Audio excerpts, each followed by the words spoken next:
We are live. This is The Grind in the house. We are in the Age Tech Podcast studio. And we have around the table, just a quick intro. You may have seen these chaps before. I'm Graham Brown. Sitting over here to my left. Identify yourself, sir. I'm Gustavo Leo. Gustavo Leo. I'm Stuart Kerr. And John Tanner. Here we have four entrepreneurs of different various stages, various stripes, and we are going to get into the grind and the hustle of entrepreneurship, aided with two things tonight: a little bit of alcohol and some questions, just to get us going. So we've actually had questions submitted tonight. Oh God! So from who by? That's the important question. No, to protect the anonymity. Can we find that out first? Yeah, exactly. That was the deal. I wouldn't say who it was. So I mean, but they do work here. So, but anyway, we can find them. You can find them out. You can track them down. Right. So, questions about entrepreneurship. So the grind is about the raw deal, which is entrepreneurship, which is all about, you know, what it's really like. So I want to get the story out there and help people understand what it is like to be an entrepreneur. It's not all glamour. It's also the grind. It's also the hard slog, but that's part glamorous as well. But I think we're going to get into the nitty gritty tonight. So I'm looking forward to that, the detail, the nuts and bolts of entrepreneurship. So, but before we do that, I want to preface this a little bit. I want to share some successes, if we may, to start on a positive note. So before we get started, maybe we can all share one success from this week or the last few weeks, something that's been really good about your entrepreneurship life and what really made it possible. And Stuart, I want to direct this at you first, because obviously yours, we kind of already have talked about what's going on in your world. So maybe we can start with the positive. What's been really good about you and your business in the last few weeks? On the last few weeks, specifically, so we closed our second funding round. So when we were first getting going, I quit my job at Dyson, and then I thought I really want to do this. So before we even secured the funding, I thought, screw it, I'm just gonna quit my job and go and do this. And then worst comes to the worst, if nobody invests in me, then I can just go and find another job, right? As if that's easy, right? But so we got our first $105,000 for investors in Germany, and that was back in, I think, July or August of last year. And then we just secured likely going to be more than $500,000. And the funds have already arrived, so basically we're funded for a second round. Wow. Congratulations. Yeah, so that's quite good. So how does it feel? It feels good, but actually I am more stressed now than when before we had. So like the balance of the company bank account was about $6 or something like that. Yeah, like, I know you shared it with me. Oh yeah, $6.28, I think. Yeah, something like that. Yeah, and that's Sing dollars, not US dollars. Yes, yeah, that's right. Yeah, you're down at McDonald's meals. Yeah, that's gold. You should take a snapshot. Yeah. Like, well, I'll take a snapshot of his text messages. I think I did it at the time. You know, to send to somebody, that's the balance of the bank account. So that's why like my hairline's receding. But So that's basically what's happened in the last couple of weeks. My new investors are quite happy. I've got another potential investor who's trying to join in the same round. So we may even extend it from 420,000 probably up to, I think, 670,000, maybe maximum. But I mean, I'm still kind of in the discussions with him. So yeah, good for you. So far, so good. So like That's we're really oversubscribed now. Like I'm trying to turn people away, which is quite good. Are you sleeping better? Next round. A wee bit, yeah. But now that I know that the money's coming, now the responsibilities are mounting as well. Yeah. So it's like, it's literally, I mean, that you can't, like, how can I describe it? And So that's what you we get the always freedom tell of the money. founders, yeah. Yeah. With money, every dollar that you raise, there's more responsibility behind that. Yeah, exactly. Yeah. And I feel that quite strongly. It's like, you get the freedom, it's like, okay, great, I can finally do what it is that we need to do next. But it's like, at the same time, also got the responsibility of making really frugal use of that money. Yeah. And yeah, we've got very specific plans with it, so yeah. The Good for you, man. year's going to be pretty good. Or you could be like the early years of Facebook and like just strippers and get drunk and all. Yeah, yeah. But I mean, I think you could spend It's more like 400,000. MySpace. Yeah. Was it eBay, right? Like when they were trying to impress their investors, they filled out an office. They paid everybody in like pizza and beer. Like they filled out like 100-person office that they rented for a day, and then look at our operation, and like, we need to keep this going. Yeah. Yeah. I like it. Yeah. That's a good idea. Perception. Rory Sutherland would like that too. Yeah. Shout out to him for that. Yeah. John, how about yourself? Well, last week? my business has been around for a long time. We go through a lot of swings and How many roundabouts. years? 17. There We're you going go. to 18 years now. Oh, wow. So a long time, but we've been through periods of rapid growth, international expansion, a little bit of retraction, a few sort of busts and booms, and we've more recently been through a bit of a pivot on consolidating parts of the business internationally and making it simpler.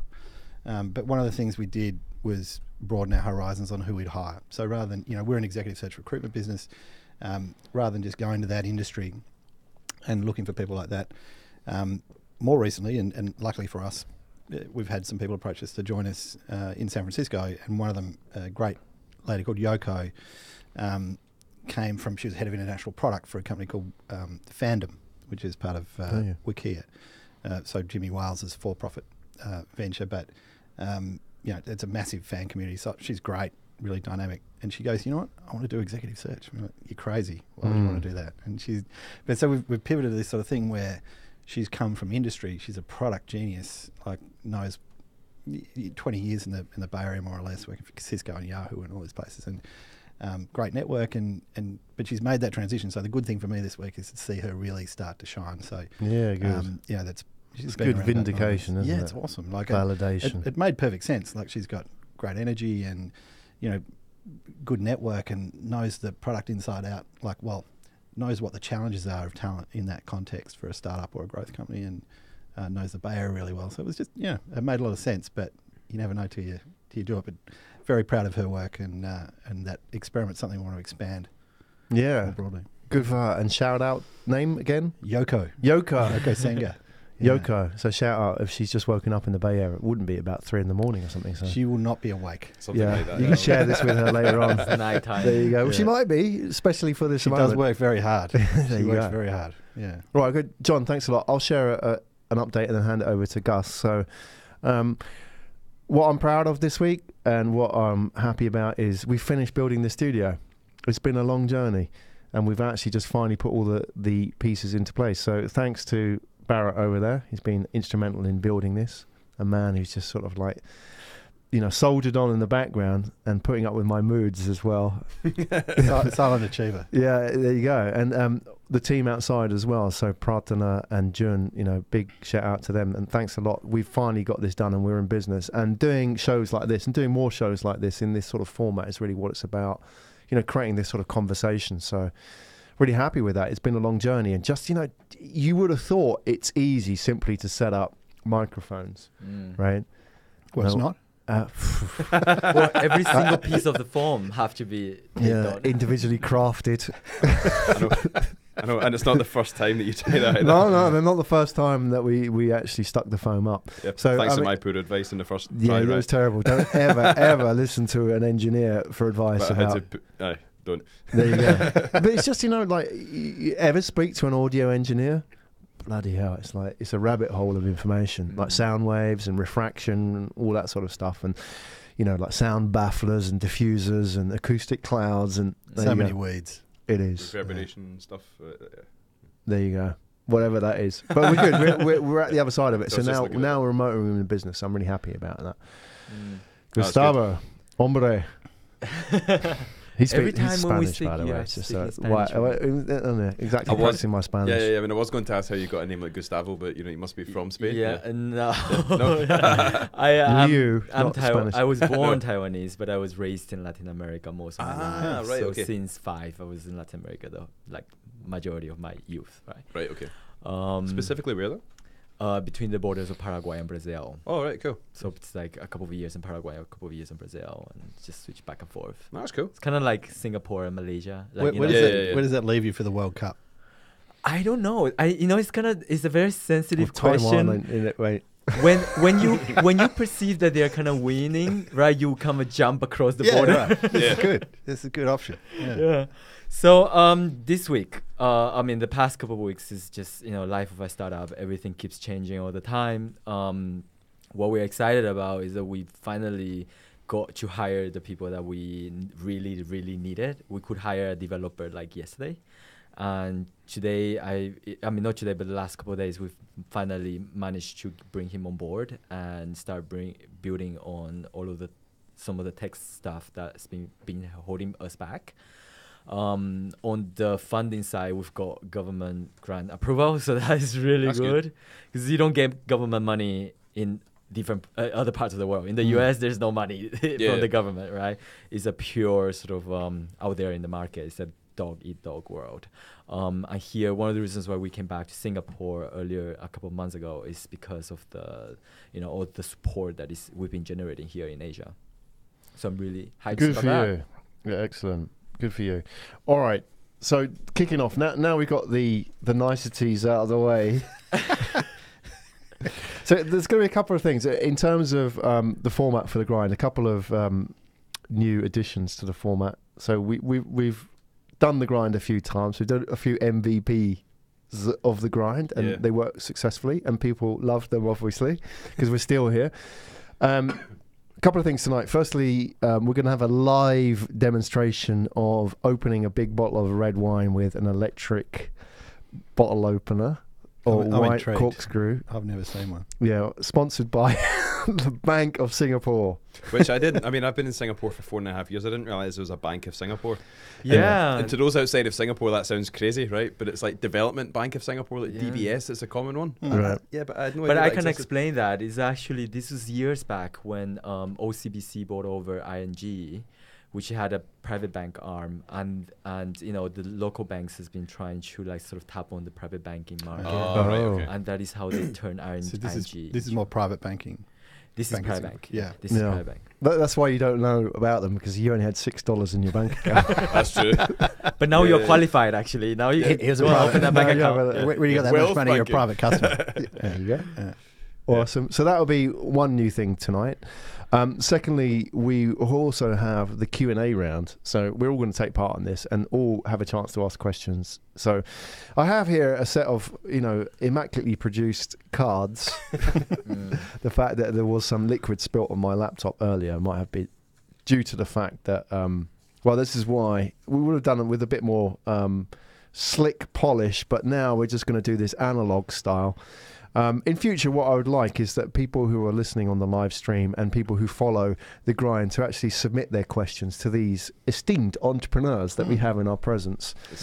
So in the meantime, what we're going to do is a Q&A round. So I want to, because, this is a bit of fun, but there's some serious messages here as well, getting that out.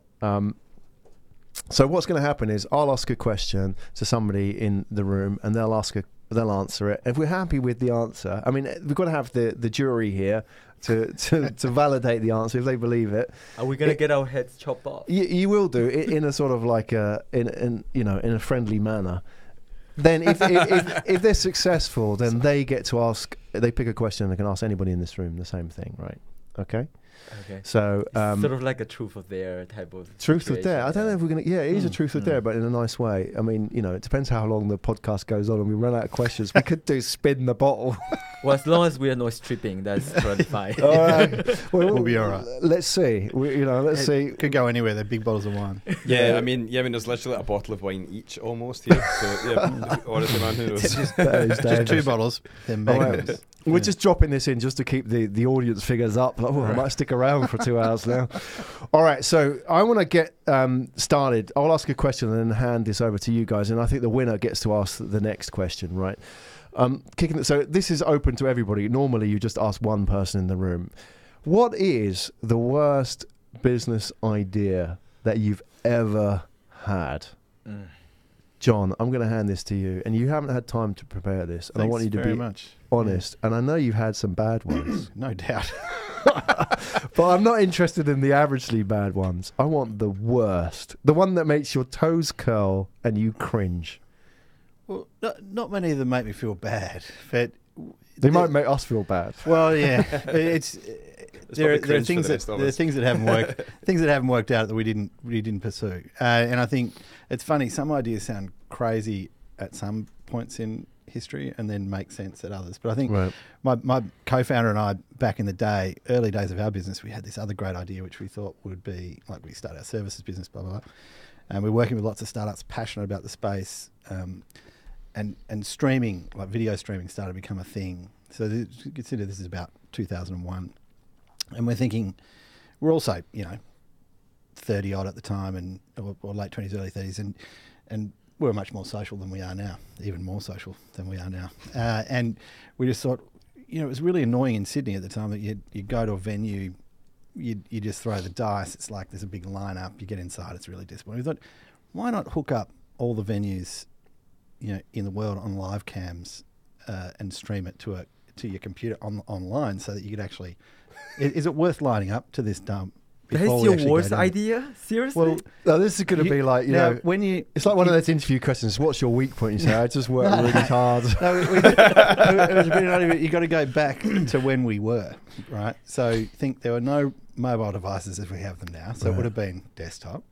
You got to think that privacy might have been a factor, and most people who are in a place like a nightclub probably don't want to be video live streamed. Is that your husband queuing up on the What's he doing there? What is that? Yeah, so there are a whole bunch of reasons that made people it will pay for it. It might be a great business. Look, I think it's probably now viable. It wasn't a bad idea. It just had the wrong business model. That's what you're saying. It was just 20 years ahead of its time. Which, funnily enough, many ideas back then were great that we're seeing come out now. I think it's a good idea. Well, it's an interesting. And you know what? What they say, crazy idea are the ones that get crazy returns. So, well, we're not talking about crazy. We're just talking about bad ideas. I'm sure I've had plenty of bad ideas. All right. Okay. Well, we'll let you off the hook. I'll come back to a really bad idea. It's not the one you're doing at the moment, is it? Shh. Don't worry, your investors aren't watching. Stuart, over to you, man. Can you top that? No. But I'm not a businessy guy, right? I don't think, that would be a good business or that would be a good business. I tend to just build things, and then maybe I might need to start a business out of them in order to get them to happen, right? But I think the crappiest thing I'd ever built, which I actually thought about making money off of, I think I was like 16 or 17. Me and my friend, we decided to build a subwoofer for his car. Right? Subwoofer? Yeah. And he drove like a Land Rover or something at the time, some huge ass like 1988 like piece of crap Land Rover, right? And he thought, I want to stick a subwoofer in the back of it. So I just went online and I googled some like designs, and I literally just went to like B&Q, which is like the like the hardware store, right? Picked up some wood, some nails, and some glue. I mean, I didn't even research it. I just went in and came back out like 10 minutes later, just built this piece of junk. And then I actually thought that I could start a business on this. I mean, it even came up with a logo for the business before I even built the thing. What was the logo? I can't remember what the logo was, but the name of the company was like Stu Sonic or something like that. Nice. Well, we call that MVP, by the way. Yeah. What's that? That is an MVP. Yeah, MVP. correct. Yeah. It's MVP. Yeah. Don't be embarrassed. You need to start with there, but it's fine. And then that became nothing. Did that not go anywhere? No, but actually, Dr. Dre did all right out of it. Yeah, no, it didn't. I mean, exactly. I mean, like I think it was at the time it was like £120 worth of like stock. Right. What do you call it? Like Inventory. price for parts. Yeah. Yeah. From my friend, and I couldn't build him a subwoofer. So if I was to build it, I would be losing £120. Or I had to wait, and like eventually I gave up. I was like, dude, I can't build your subwoofer. I've majorly fucked it up, right? So, can you give me 2 months to actually earn some money working part time, and I can pay you the money back? And it's like, What kind of business model is that? It was, yeah, exactly. I like the name though. You could have sold the logo on the right, Stu Sonic. Yeah. For that awesome success that was Stu Sonic, I won the rights to that. Yeah. How far did it go, though? I managed to get the thing to actually emit sound, but it, all the panels vibrated, and Hey, that is a great MVP. nails were flying out of it and stuff. It's probably That quite is a appropriate. fantastic MVP. You know how many MVPs we see that don't even get to emit any sound at all? Yeah, that's true, I suppose. Yeah, So it made But funny noises and the panels rattled. It would have been perfect for that Range Rover. Yeah. it probably would have been, yeah, Yeah. Right, was he- like complimentary to it. Exactly. In theme. Or driving your On neighbors brand. crazy. Yeah, That is a good one, actually. I think that has to be the best one. That tops your one, I'm afraid. That kills mine. That's It does. Yeah, just because of the name. Stu Sonic. it's just that 16, 17-year-old like stupidity, naivety thing, which is totally fine, right? Yeah. But I mean, That's where creativity comes. Yeah, it does. And that age... when it comes to not being afraid about trying anyway, yeah, You just it really needed good does. mentoring. You should have put that into a startup accelerator. Yeah. I didn't even know what any of that was. My parents were just looking at me thinking, whatever, man. Like, I'm just going to let this one run its course, you know what I mean? Either that or they were thinking, oh my God, this is like the next Steve Yeah. Jobs. Yeah, exactly. Yeah, I don't think they thought that. For sure, they'll let that get that thing out of my house. Well, I liked it. I think that's the best one so far. Gustavo, do you want to have a go? I mean, I've got one. If you want to have a think about it. Yeah, but I've got. it has to be bad. Don't do the like. Oh, you know, it's like I was really really bad. ahead of my time one. No. I know. Actually, it was bad, but it was really good. At the time, it was rubbish. I was like, John, really? Is that your worst one? That's a humble brag. I've been kind of doing something for a long time. I need some more ideas. I don't know. So for me, like growing up in a family of migrant entrepreneur, basically, because my parents left Taiwan and went all the way to Latin America without being able to speak a language there. I've always wanted to be an entrepreneur. Like that was what I grew up. That was like my role model, right? It's a blessing and a curse. And I think I wouldn't say the worst one, but definitely it's like the most embarrassing one, because I saw the school. I was like 8 years old, and the school was going around doing raffle, this kind of lucky draw for pizzas.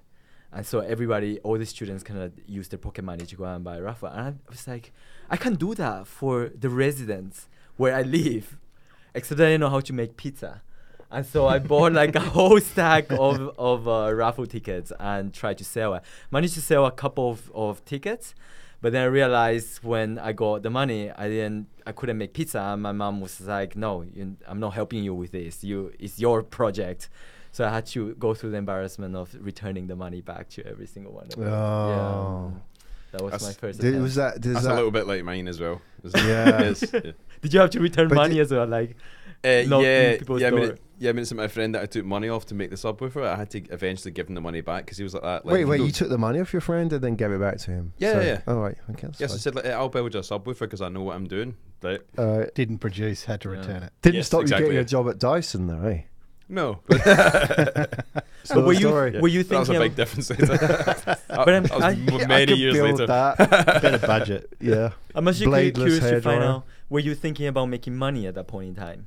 Was Yeah. that in the back of your mind? Like you wanted Yeah, it to was. make money? Yeah.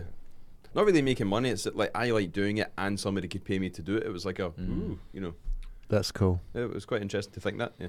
I had no idea. I just Alright, yeah, wanted fair. to get this pizza thing Yeah, going that on. was- Everybody in school was doing it. That's fearless, I think, at that age. Yeah, you were 8, and Yeah, it's like that's awesome. It's What early did I know? days. Early days. this Asian Hustling, kid going man. around all like the Paraguayan, housings and knocking on doors. And I don't asking know how for to money. make pizza, but I'll take your money. I'm only 8 years old. There's already a subscription model. It's a bit like, Well, actually, Virgin Space or whatever it is. Virgin Space, Oh, yeah. before your time. You joined John's camp before your time, I think. Just But before hey, your time, mate. I got money before I even built the MVP.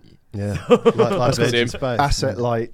Virgin Galactic, rather. Right. So, yeah. I should have just drawn a pizza, right? That way There it's you like go. my MVP.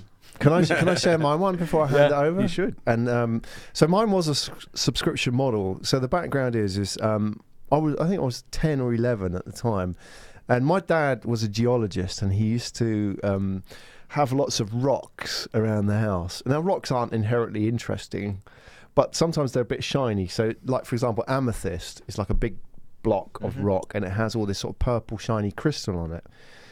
Now the interesting thing about that to a kid is actually you can take a chisel. So let me explain first. You can take a chisel and you can like chisel off individual crystals from an gem, amethyst a block, rare gem. a rare gem. And I found another guy in my year, and he was in my class as well actually, and he was interested in rocks as well, just coincidentally. And I developed this business model where actually he would pay me like £1 a month for this subscription service, and every month I would deliver, gems stolen from my dad's rock collection of different shapes. So basically they were paying me a subscription model, and I would go and like chisel these things off from my dad's rocks. So there would be like Like, the idea agate. is that he would never notice because it would happen Amethyst. so slowly It over would time. be. Right? It's like watching your own waistline expand. It's like, I know, right, yeah. Hang on a second, wait a minute. I'm sure there were more crystals on this amethyst. Unfortunately, I got busted after like even just 1 month, so it was a terrible idea. But I think I learnt my lesson. Actually, I enjoyed selling, but made It's them an only- amazing idea. That's what they did in the colonial times. They would Is go it? to like third world countries and they would like take pieces and sell it back. Well, I'm British. It's like in our nature, You right? took it from your It's dad. innate. It's innate. We go and take stuff from other people's countries. It's what we do. That's actually not the worst idea either. Do you think No. so? No, it's really not. I mean, apart from the theft and, you know. Yeah. Yeah, apart from the legality. Morality aside, The All right. economics were good. subscription model I11. That is Do you think- fantastic. It's asset You gotta pay like, for it. yeah, maybe I might revisit it here. Let's go back. Now I have my EP in Singapore. I'm free to explore. No one's selling gems in the region. There you go. Stuart, man, I'm going to hand this over to you. Yeah, you sure. can take this. Just reach this over the table. There you go. I'm going to hand you the questions where pick any question you like without Okay. previously reading them. Read the Also, question. previously reading them. No, Oh, okay. obviously, yeah. That's part of the fun. And then you can direct it any one person here on the table. Okay. Yeah. And then after that, I'll try. If you're happy with their answer, then they get to ask a question. If you're not happy with an answer, then you can ask somebody else. Okay. And if you're not happy with their answer, you can publicly excoriate them, embarrass them for such a terrible answer. Cool. Over to you. You have the mic. You have to read my writing first. Oh no, it's much better than mine. It's all right. Why didn't you invent Facebook? Who are you going to direct that to? I'll put that to you, John. I think this is a wee bit more your thing. Because I was too old. So I would say, you All know, right then. when I was at university, easy. the internet didn't really exist. So it's pretty But straightforward. you were ahead of your time on the video. I was. Oh, that's a poor answer. I was. Oh, you're copping out. Yeah. I was too busy developing streaming video platform. That's kind of what Facebook That was does 15 years after. I Yeah, went to before university. Facebook. Yeah, on my 5 1/4 inch floppy disks. Yeah, exactly right. So we'd have to go to Gus then, right? Oh, sorry. Yeah, And go now to- you go can to use someone Are you Facebook else. not to happy build with that that, answer? actually. What's that? You can No. use Facebook to do the streaming business. There you go. Yeah. I could make this work. So you missed a trick. I'm going back. So you missed a trick there. So why? So why didn't you invent Facebook? Try harder. Hand it to somebody Being else. too old is not right. There wasn't the internet when I was. Because obviously the compelling reason for Facebook existing was that these. was the fact that there was an internet and people didn't know what to do with it yet, or something, right? Well, no, it's because these college kids wanted to score, right? So they wanted Yeah. to meet other Yeah. college kids. So Yeah, because it was just among like campuses, right? It was you know, it was just a mess medium at the time. Mhm. It probably, you know, another reason why I never would have thought of that. I lived in an on-campus co-ed residential college, so meeting people wasn't your challenge. Getting away from them was. Yeah, so Oh. yes, I mean, I guess the internet The having not been anti-Facebook. invented is a Get good away from the reason beer. to not have invented Yeah. Facebook. Gus, I guess I'll put that to you. Well, I was a Asian nerd. You know, I graduated computer science and mathematics, and I should have invented Facebook because that is the way that you get connected to like somebody else across the Your hall. parents will be very disappointed. Yeah. I know, right? That's probably why I'm still single today. He invented Friendster. Yeah, I invested friends. People. MySpace. I invested MySpace before it was time. But now I think even when I first got exposed to Facebook, I thought, you know, what idea? Like nobody's gonna use this. There's already MySpace. There's already Friendster. There's nothing new with this. But I think the value of Facebook is the advertisement. That's where they make a lot of money from. So I should But have. why invented didn't that. you invent that? I That's the know. question. If you're Why so didn't clever you at identifying pitch decks, I know. why didn't you see it earlier?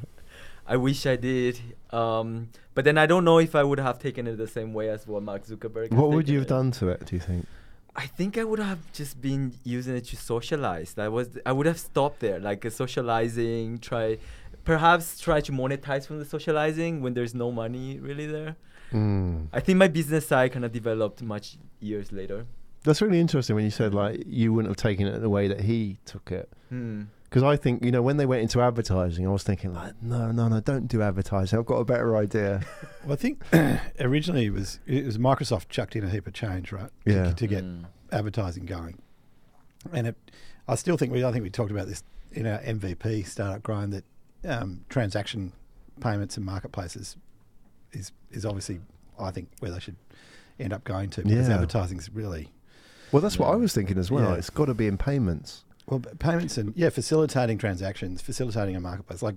Well, it's Yeah, like we- the next step in the line of getting a customer to buy something. You know, it's the advert and then the payment platform and all that kind of stuff. Right? Yeah, well, just facilitating commerce and Yeah. they're already facilitating more interactions on the internet than probably anyone else. So Yeah. It's like the next step, isn't it? Yeah, well, people are always asking, there are quite useful free resources on Facebook when you live in Singapore for expats or condo Facebook pages or whatever they are, and everyone's getting rid of their old shit or trying to buy new stuff or getting stuff for their kids. It's like, and most of that's unmonetized. Anyway, but the question is why didn't you see that opportunity earlier? At least I saw that opportunity. It's like we're not letting him away with this. Yeah. All right, Stuart, over to you. Who are you gonna let away with Gus's that? answer was definitely better. Thank you. I don't know. All right, Gus, so over to you. by random. Before we start, sorry, is there like a socket that I can plug this thing in because it's not battery powered? All right, well, yes, there is. Oh, good man. There we go. We'll do this. Well, you live. need to connect to a socket to. Yeah, and you've got to connect it to Bluetooth and choose your corkscrew settings and all that. Choose your corkscrew settings. Is there AI in that? I really hope so, because otherwise, is it on the blockchain? Yeah, otherwise it's not a startup. I'm looking forward to this.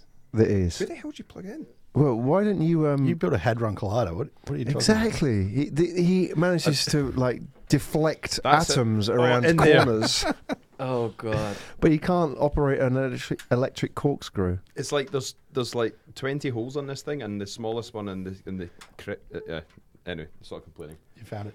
Yep. You found it.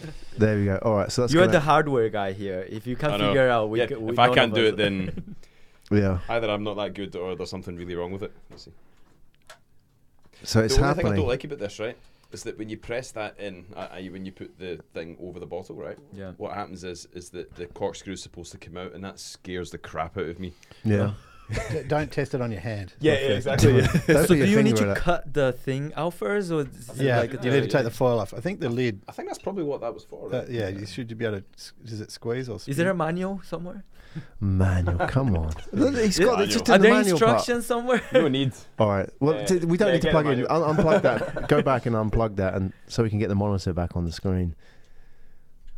So there you go. Isn't that interesting? With all this technology you've resorted to, just using the old manual way of doing Someone's it. going to have to hit it with a shoe Yeah. eventually. Yeah. Or use their Seems teeth, better way to do this. Yeah. wrench it out. We can Right. saber it. Well, at Right, least made we it made now. sure that the bottles have Or to cork, do that right? live. Probably won't work with it. Right. All right. Well, Gus, it's over to you, man. You're asking the question. Yeah. So. No, it's not plugged in. It's not. It's chaos. Oh dear. After all that. Oh, Mechanical okay. That bit was malfunction. okay. Is that because we can't find a No, there's a plug here. PowerPoint? Oh, brilliant. It's just chaos. It's just all happening live. All right, let Gus ask the question, and then Sure. once you've established that, then let's Okay, do it. since Stuart is busy doing that, I Yeah. direct this question to Graham. Yeah. What is the one skill you would like to master? Please do not answer thank you. fixing that thing. Fixing that thing. Hardware. One Because skill, feel free. one skill I'd like to master. I'll give a serious answer to this one. One skill I'd like to master is the ability to ask. Ask. That's it. The long pause. Rather than waiting for things to come to you. Yeah. Yeah, exactly. So ask. Like I really feel that if I was to be able to ask, like just ask for the money, or ask, if I got better at that, I think I could get better at business. You're sharing something. It gets here. like it gets much easier once you learn that what you're doing is very valuable to them as well, if they're the right people. Yeah. Oh, I Is it get a that. skin Yeah, yeah. issue? Yeah. No. Is that Is what? that face issue? A skin issue? In Oh, the it's sense that- definitely a mental issue, yeah. It's Okay. just like I know I've read all the books about fear of rejection, and Yeah. I spent many years when my background was in sales, so I was used to Oh, yeah. asking, but I still feel like sometimes I avoid the issue. I kick the can down the road. Is it because it's too personal? I don't know if it's too personal. Yeah, I don't know what it's it is. yours, or is it? You mean? Do we need to find sponsors for this show? Yeah, exactly. Let's ask now. Now Can you would be ask the for time. me? I think it's an We, amazing. we are sponsorship. already sponsored by Qatar Air. Hey, There you Oh, go. yeah. But you know what I mean? It's like The world's I really global think airline. if I was good at asking, because some people are just really good at it, and I don't think it comes with age, and I don't think it comes with experience, but some people can really get to the point and not beat around the bush and just ask for what they want. they know. Yeah, and the money, and just go for it, and then they're not messing around. And sometimes I feel, actually, I would like to be able to do that a bit better. A bit of no fear, no shame, no pride. Yeah. Yeah, I mean, it does get easier. Like the second round for me talking to investors was so much easier than the first one. The first one I had a barely functioning prototype, and it was all kind of quite raw and fresh, and it felt I felt awful asking somebody for money. I thought like I feel like I'm cheating. I feel like I'm Right. you know Like you're not authentic and you're yeah. not like It's getting like stuff, yeah. it's Totally not- relate to that. yeah. I mean, it's not even fear of rejection. It's like imposter syndrome. It's like who the hell am I to ask somebody for money into my business? That's crazy. You know what I mean? Yeah. But then, like, I mean, like, it's not crazy. You know, like if they can see the potential in it, then it does grow. But And it's, that's what yeah, they it's just do. one of these things. You just need to just force yourself through it and keep asking, I guess. You know, And it's it's like it, And you get numb after a while, like You after do, all yeah, that yeah. rejection, all of that. I but mean, it's like talking to an investor just becomes a normal thing. It's Right. like, yeah, like But I think Yeah. also when you're doing something, it might start as a concept, and then it evolves to have elements that are real. They become more real and more concrete. yeah, and you build the credibility. You build the behind it, credibility, but also Mhm. the confidence in yourself. Like, Yeah, you know, uh-huh. this is, I'm proving this can work to myself, and now I have more confidence Mhm. that I can charge for it, for example. Which in a business like ours, it's like, you know, we can be regarded as quite expensive, and we weren't always. We were frightened to ask to get paid for anything. We did a lot of Yeah. contra work. We did a lot of pro bono stuff for startups, especially. And it was like part of developing credibility. But also, yeah, we can execute this. We can add value. And I think and that is actually part. I mean, it's the grind, right? Yeah. Yeah. The grind is about Build. like building that and getting those constant no's. I mean, oftentimes entrepreneurship is so romanticized with It all really those is, isn't huge it? Yeah. exits, right? Mark Yeah. Zuckerberg, Yeah. Amazon, all that. But in reality, what people don't talk about is that constantly, the hustle. yeah, the hustle. It's the other like 98% Soul of the time. crushing Yeah. goals. Yeah, That's why we're here, I guess, right? that's why we're here. Yeah. that's why we're here. So is it? There's probably a tipping point of confidence Yeah, definitely. and credibility and, Uh-huh. and self belief, where you go, you know, now Like, you feel you give you yourself should be permission to asking ask. me. Yeah, Yeah. exactly. Right. Yeah, yeah. Yeah. Exactly, but it's just a thing. It's like, you know, I'm confident. It's whether or not I don't know. It's like also something in the back of my head. It's like asking a girl. Do you out, know what like, you want to ask for? money? Okay, Money, okay. Yeah. we'll define that. It's half Yeah, the well, problem solved. And it's a Yeah. and it's a very, very reasonable thing to ask for. It's like Yeah, you know, exactly. Very, yeah. But it's of course like, you know, go back to asking. I think, you know, your ability. There's a direct parallel. You know, like when you go back to school and the guy who was always good at guys always had the good pretty girlfriends was good at asking. He wasn't necessarily the best looking guy. It's probably not He so was much just he was good good at at asking. He just didn't care about Well, getting the bad response. Same. Yeah. So, Exactly. yeah. Yeah. Why is that the case? And they were just good at talking to people. And I thought, you know, and that now I can see that sort of pattern repeat, even though, you know, I'm confident and I feel good about what I'm doing and what the value proposition is. There's always that little thing in the back of your head thinking, "Oh, go back to that time, you know, when you were a kid," and it's sort of there. So that whole sort of asking thing is, So can you? You got to get yourself to a point where you act without fear. yeah, And I think it's a bit like public speaking. Like I was always very fearful of public speaking. I still don't love it, but I think there are people who are naturally inclined to be good at it, and other people who have to really know their topic, and that's where I get more comfortable. Is if you really know something and you're passionate about it, it's easy. Yeah. So it's like that. It's that confidence And level, it's a right? When you're confidence, standing on the yeah. stage and you know your shit, and essentially you can deliver that much more seamlessly. Absolutely. Yes, I'm much more comfortable when I've done my homework and I know. I mean, it's like I won't talk to an investor. I won't propose anything to anybody really, unless I'm like that. Right? I know exactly like how this is supposed to go. It's like there's option A, option B, option C. Because like I know all the mechanisms of what it is I'm trying to push, I can't remember what I was going to say. This happened last time. about asking. Okay, so But I do this happened last like time, that back answer to you. very much. I think that is we a just question. find a that- plug for that wine bottle. And yeah, that's what you were going to say. Is where is the plug? What I was gonna say is that Engineering. that answer is actually very, very relevant to a lot of founders, especially first-time founders, that struggle a lot opening their mouth to ask. If you guess Yeah. what, if you are not asking, somebody else is going to be asking. Yeah. Absolutely right. I think Right. there's a big element of, a big proportion of founders are not salespeople Yeah. or have ever been. Vast, but yeah, I mean, especially Vast today. majority. Especially today. Like technical co-founders Yeah. or product or whatever it might be, but they're passionate, so they've got that. If they can, but they've got to get to the point where they know, what they're asking for, Yeah. how to ask for it, and then to pull the trigger. Pull the trigger. Moment of truth. There you go. Just do it. So Oh, are you happy with that answer? I'm pretty happy with the answer. Okay, thank you very much. Before I ask this question, I want to shout out to our viewers today. So thanks a lot for watching along. We have viewers, and for our viewers outside, we have those in the studio who are supporting us. And thanks to our friends who have made this all possible. So Aaron, who brought all the liquid refreshments tonight, and the electric bottle opener. He's done a fantastic. By the way, Which doesn't work, by the way. Oh, there you go. Well, not yet. it doesn't work. Well, maybe plug it in and it might work. No, I did, but yeah.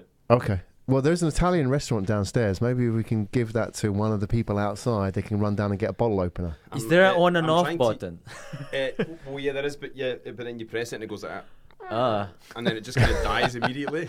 And We yeah, might so not I'm have trying the to right use it as a manual one, current. so I screwed it in manually and I'm trying to Do lift you it think up that's what the manual. problem is? I don't know. He's the engineer. What do we? Well, no, he's going to give a technical answer, though. He's like, okay. Shall we call somebody from Bank of Singapore to come? Bank and of fix it? Singapore. Do they exist? Oh, there we go. All right, give it to this man. I'll tell you what, look, Oh, Neville there was you going to go. help us. Big shout out to Neville.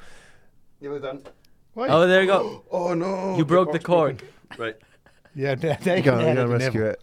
Yes, I've broken the cork. There you go. You can get it back out either. Now, I said, what is the pitch about? It's everything you don't get in a pitch competition. Sorry, not the pitch, the grind. This never happens in a pitch competition. There you go. All right, It's we've got raw. that sorted.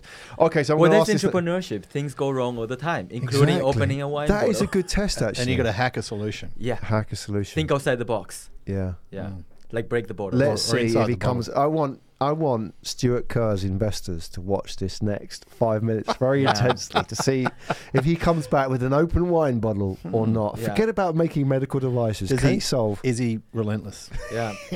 Well, I tell you what, he's done. He's delegated very effectively. He Yeah. has, yeah. That is what leadership is about. There you go. We're just invited your investors to watch this segment to see can this. I just did 2 minutes ago, and then Oh, did you? and then There I you proved go. I can't even open a wine bottle. No, but the point is that that's entrepreneurship Yeah. in a Doesn't very always positive. work. Exactly. Yeah. It doesn't always work. It never No. works. No. That's how- We laugh almost on the never. face of failure. So Yeah, exactly, That yeah. was not failure. That was just getting better. You might discover a new exactly, yeah. business. How to open corks. All right, let me ask the next question. So, all right, there we go. Let's go on with this. So, this was actually asked by Pratana, who it was a great question actually, and I'm not quite sure who to ask this to because it's quite a personal question. I might ask this to John because you've probably got the longest experience. I.e., you're the oldest one here. I meant. All right, and how many times? So Pratana asked this one. So thank you very much for this. How many times have you thought of giving up and running away? Oh, many times. Well, given the length of the size of the business and the peaks and troughs you go through in any business, sweating it out over cash flow and payroll, and the business gets bigger and the swings and roundabouts get bigger. I think you think about it. You're kind of always running equations in your mind, like what if? Right? And I think ultimately you drag back to true north on, but why have I come this far? Yeah. And is what's in front of me still exciting and enough to keep me on track? And I think, the honest answer is I couldn't tell you it would be that many times because we've been through horrific economic cycles, macro level, really tough things that we've fucked up at a micro level, issues with clients, all sorts of things. And then getting strategies wrong and rewinding and blowing $1 million here. And you just sort of, you're at risk all the time. And then you start to think, wow, if I look at my opportunity cost of the last 17 years, if I'd been getting paid a lot of money or more money than I do pay myself and investing that wisely, which is probably unlikely anyway, but where would I be? And so you always work that out. I think if all of a sudden the equation flips from being my passion and motivation is less than the risk that I now perceive to be here. Look at this. Well played. There you go. Got the wine. Let me ask you, because John, I'm glad you shared this because, like yourself, I've been in business probably as long as you, and countless times. I think. What was without naming the actual time? How close was the closest you ever got? And what? And then during the GFC, the global financial crisis or economic crisis, depending on which What kept you region going? you're from. I think the fact that we we knew the internet was going to stay popular and that people would be important in terms of making it happen. But did you wake up thinking that? No, not really. We're in front of a bank. We're in front of a bank manager. But the internet is going to become popular. Yeah. Like, no, it was is that really what motivates you? I don't believe that's what motivates. We believed that the technology was undeniable. So we thought this change, and this is well after. This is not the origins of the internet we're talking about. This is just like we've been through a shit economic cycle. Right. And look at that wine. That is a big glass of wine. We don't have to fill the whole thing. Bottle of wine, and we've got two of it. No, but what I mean by that, we're sitting, across from a bank manager who the bank decided because of that economic cycle that they'd change our overdraft from being an overdraft to just pay it back. We're not giving you one anymore, and we're already cash. What kind of overdraft is that? It was less than $100,000, more than 50. But at the time, we were only 8 people. So it's like, and we said, well, do you know what we do? And it was very, we said, look, this economic crisis is what it is, and liquidity changes, all that sort of stuff, and we don't look like a great business on paper, but here are our clients, and this is where we are, and this is what's about to happen. And it was like, we were, it's not that I lost belief necessarily, but it was a confronting moment to have to explain to someone who had limited context, and you have to, I think it's really important to, during those cycles, to reflect not just on what's coming at you, but why and who those people, like who's driving that. Like, so there are things you can control and things you can't. What you can do is try and work on the perception that other people might have, that to make sure they understand exactly what's happening in your business and why. So it's like we learnt much too late that we should have had a much closer relationship with our bank managers, although we'd had a cycle of new bank managers because they just kept getting promoted and leaving, which also happens in banks. But you find a good one and you don't have them long, because if they're really good, they'll get promoted and they're out. So you have to constantly educate everyone who's a participant in your success, whether it's obvious or not. Your accountant, your lawyer, your banker. And I think, the more you have them on board, the more you've got an expanded team who, when times get tough, have natural empathy, but also insights into, okay, but we're on a rising tide, right? This is a bad moment, but it's not a bad cycle. Like, it's not a permanent cycle. So, I've challenged all the times in many different ways, but that was some of the most confronting, when you just don't have cash. You owe the tax department a lot of money. You owe, all these things, and it took years to tidy that up. But we never really lost belief in the fact that we're on the right path. We've had different views on it since, but and I'm sure we could have done many things better. But there's no doubt that if you're a founder or an operator, you're going to find those moments all the time. And Yeah. they just, as you get older coming. and more experienced and your business grows and you get better, those moments are still there in different forms, right? Even not your moments, the people that you work with and the businesses that you invest in as well. So I'm going to give you that one, John. I'm going to pass you this. Oh, thanks. So, That's a really good one. Yeah, that was a good one. Handing it over. And just by the way, before you ask that question, is that I really liked your answer, and it's honest. And I always wonder about what keeps you going. I know you talked about the technology side. For myself, sometimes it's like, just like the fear of going back to the working world. It's like I've invested so much in being an entrepreneur. What's the alternative, right? Yeah, I'm unemployable. Really, I'm unemployable. I could never ever go back and work for somebody else. I'll give you a job, mate. Trust me, you hate it. Or you got like internship? I've got stuff going. All right, well, I'm sending my CV over. Go on then, John. Wow, well, to the point. The government bans you from entrepreneurship for life. What job do you take? Oh, God. So, this is interesting, isn't Maybe it? you could ask everybody that. I probably should. I mean, I want to throw it straight back to you because we just basically said it. Well, I heard there's a recruitment firm that might have me. Well, we like people who are good at network and passionate about startups. Okay. Yeah. I'll do the photocopying. Good stuff. Oh, God. You're banned. What job would I take? Well, I came out from banking. 11 years there was rewarding, but also equally dreadful. So I definitely don't want to go to banking. But Does it have to be a job? Can I It do has, my to, own be, it has business? to be a job. It That's has what to it be is. It has to be a job. Let's think, if we all had to go and do something else right now, Yeah. it couldn't be the thing that you're doing. So you can't just go and do what you're doing for someone else. But Yeah. you have to do something completely different. What would it be? I would love to look at export-import business from Latin America and Asia. That is something that I've always wanted to cool. explore. I don't think there is enough collaboration between Latin America and Asia, in part because of cultural and language barriers. And there's also that distance. And so with the new sort of, they say that the internet is the new supply chain, right? It makes it a lot easier. And I'm even up to today, I think there's still room for a lot of improvement. Are there certain products that? Sorry? Yeah, are there certain products you have in mind? Like what? Is it something? That's very entrepreneurial to think about it. Yes, He's not allowed to protein. do that. Protein. Protein. Oh, there you go. Yeah, alternate because a protein. lot of the protein here is coming out of Australia and New Zealand. And when there's a cycle, it's Australia going to a drought and everything, like there's a shortage of protein and prices go up. You've probably seen it go up in the supermarkets. Well, there's been a lot of stuff around alternative protein recently, and that 20 up 30-40% in terms of demand, looking for those things, and I think that we're seeing a lot of food tech Yeah. related activity and investment starting to take off, which is really interesting. And Latin America depends so much on the agricultural income that they are now Beef's exploring huge, those and things. Yeah.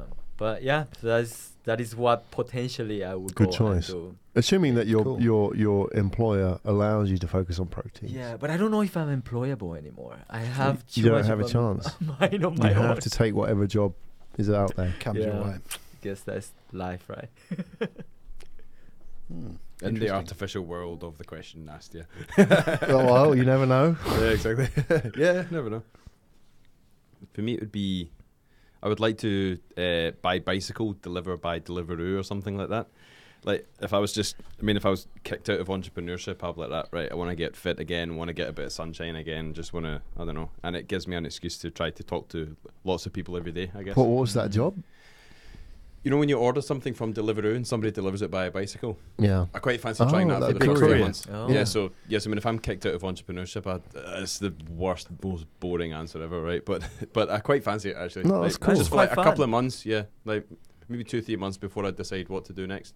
The reason I put that in is because I don't know what I would actually do. Right. I was an electronics engineer up until I started this company, and in hindsight, it worked out, right? But I'm absolutely not right for that job. Like the way my brain works or something, I just can't do that job, and I've never really figured out what else it should be. Apart from just being somebody that can bring everything together. So if I'm kicked out of entrepreneurship, I really don't know. I would spend the first 3 months just Riding delivering. bicycles. Yeah. That's a great idea. It's a good job as transition. well. Yeah. You'll be super fit. Yeah, exactly. Yeah. Yeah. I would like to be a bricklayer. Ah. Hey, Oh, you'll be super fit too. construction. Yeah, I like the idea. I tell you why is that I remember years ago when I had a very a fast-growing startup, which was in the telecom space, and for some reason I don't know how, but I managed to get on a bus. I don't know why, but I don't know why. But normally, being a startup founder who's making good money, I don't know how I ended up on a bus in London. But I got on this bus. I was going home on this bus, and I looked out of the bus window, and it was a stressful day. And I looked out, and I saw by the side of the road a bricklayer, and he was like taking a brick, and he was getting some of the cement with his trowel, and he was putting it and laying it there, and like doing whatever the bricklayers do, and just building a wall in front of this house. And I thought, fucking hell, that's a brilliant job. Just took you straight back to Lego. Yeah, I would like to do that. Imagine what it's I was like. obsessed You turn with up in the morning and you're That's like, great. I'm going to build a wall. And it's not like I'm going to build a disruptive I wall. know- it kind of sounds a little political. Yeah, yeah. But It it's sounded a little bit political there when you just said No, that. not Yes, that. all right, No, Trump, no, just no, come no. back. It's going to be a beautiful Just come back in wall. It's time for gonna be dinner. I tell you what, we're not going to do is diverge. And I'm going to get the Latin Americans to pay for it, right? Yeah, So- which wall would you build? no, but like just a nice wall, a beautiful wall in your front a garden. low wall. A low wall. But like to keep the neighbors away. But when you build a wall, it's not like Just you're the building a tenants. blockchain wall, the a dogs. disruptive wall, an MVP wall. You're just going to build build. You're going to take bricks and you're going to build a wall, and that's what. And when Something you, actually tangible. and when you finish at the day, you pick up your trowel and your like pointing device and your leveler and your whatever, and then you go home, and that's it. And that for me is like, wow, that's a really good job. Well, that's tangible outcomes. I think when you've been an entrepreneur or you've worked in services or you've done things Exactly. you don't necessarily get that satisfaction of completing or building something. Because it's difficult to measure, isn't it? Yeah, well, you do. Whereas I do, because I can you're in say hardware. I've built one of these things. You It's have like, a thing, there it is. and Yeah, it either works or it doesn't. yeah, exactly. And Yeah. someone buys it or they don't. It's Right. Yeah. binary. It's constantly Services. like that, right? Yeah. Yeah. But also, I mean, the way I see it, I have those thoughts sometimes when you pass by and you see them build physical structures, right? There's something about structures, about the fundamentals of like the basics, and just grounded there, as opposed to like the stuff that we're building, especially on the software side. You're just not quite sure, and there's bugs, there's stuff that you have to go through the codes and all of that. You don't deal with that when you build a wall. No, Exactly. I That's the don't. beauty of it. Only weeds and vines. And You don't even, yeah. stuff. Just do it. And you can walk away and go, I built that wall. And I'm Yeah, going to go and build another one. Show your Yeah. kids. That'll be your 100 Greg. quid, please. And then Yeah, you, yeah. Off you go. That's Yeah, what you get I- to complete a project probably by the end of each day, and then you're like, There you that's go. it, done. I can start again. And the Yeah, media start made again it. Same tomorrow wall. morning at 8 o'clock. Yeah, it looks probably similar to all the other walls you've built. Yeah. Arnold Schwarzenegger, when he emigrated to the US, built walls. All right. He would have built big walls. He did, Yeah. and very good ones as well. Would you? And he here's a knocked them question. down and built them again. Would you get equal satisfaction breaking that wall?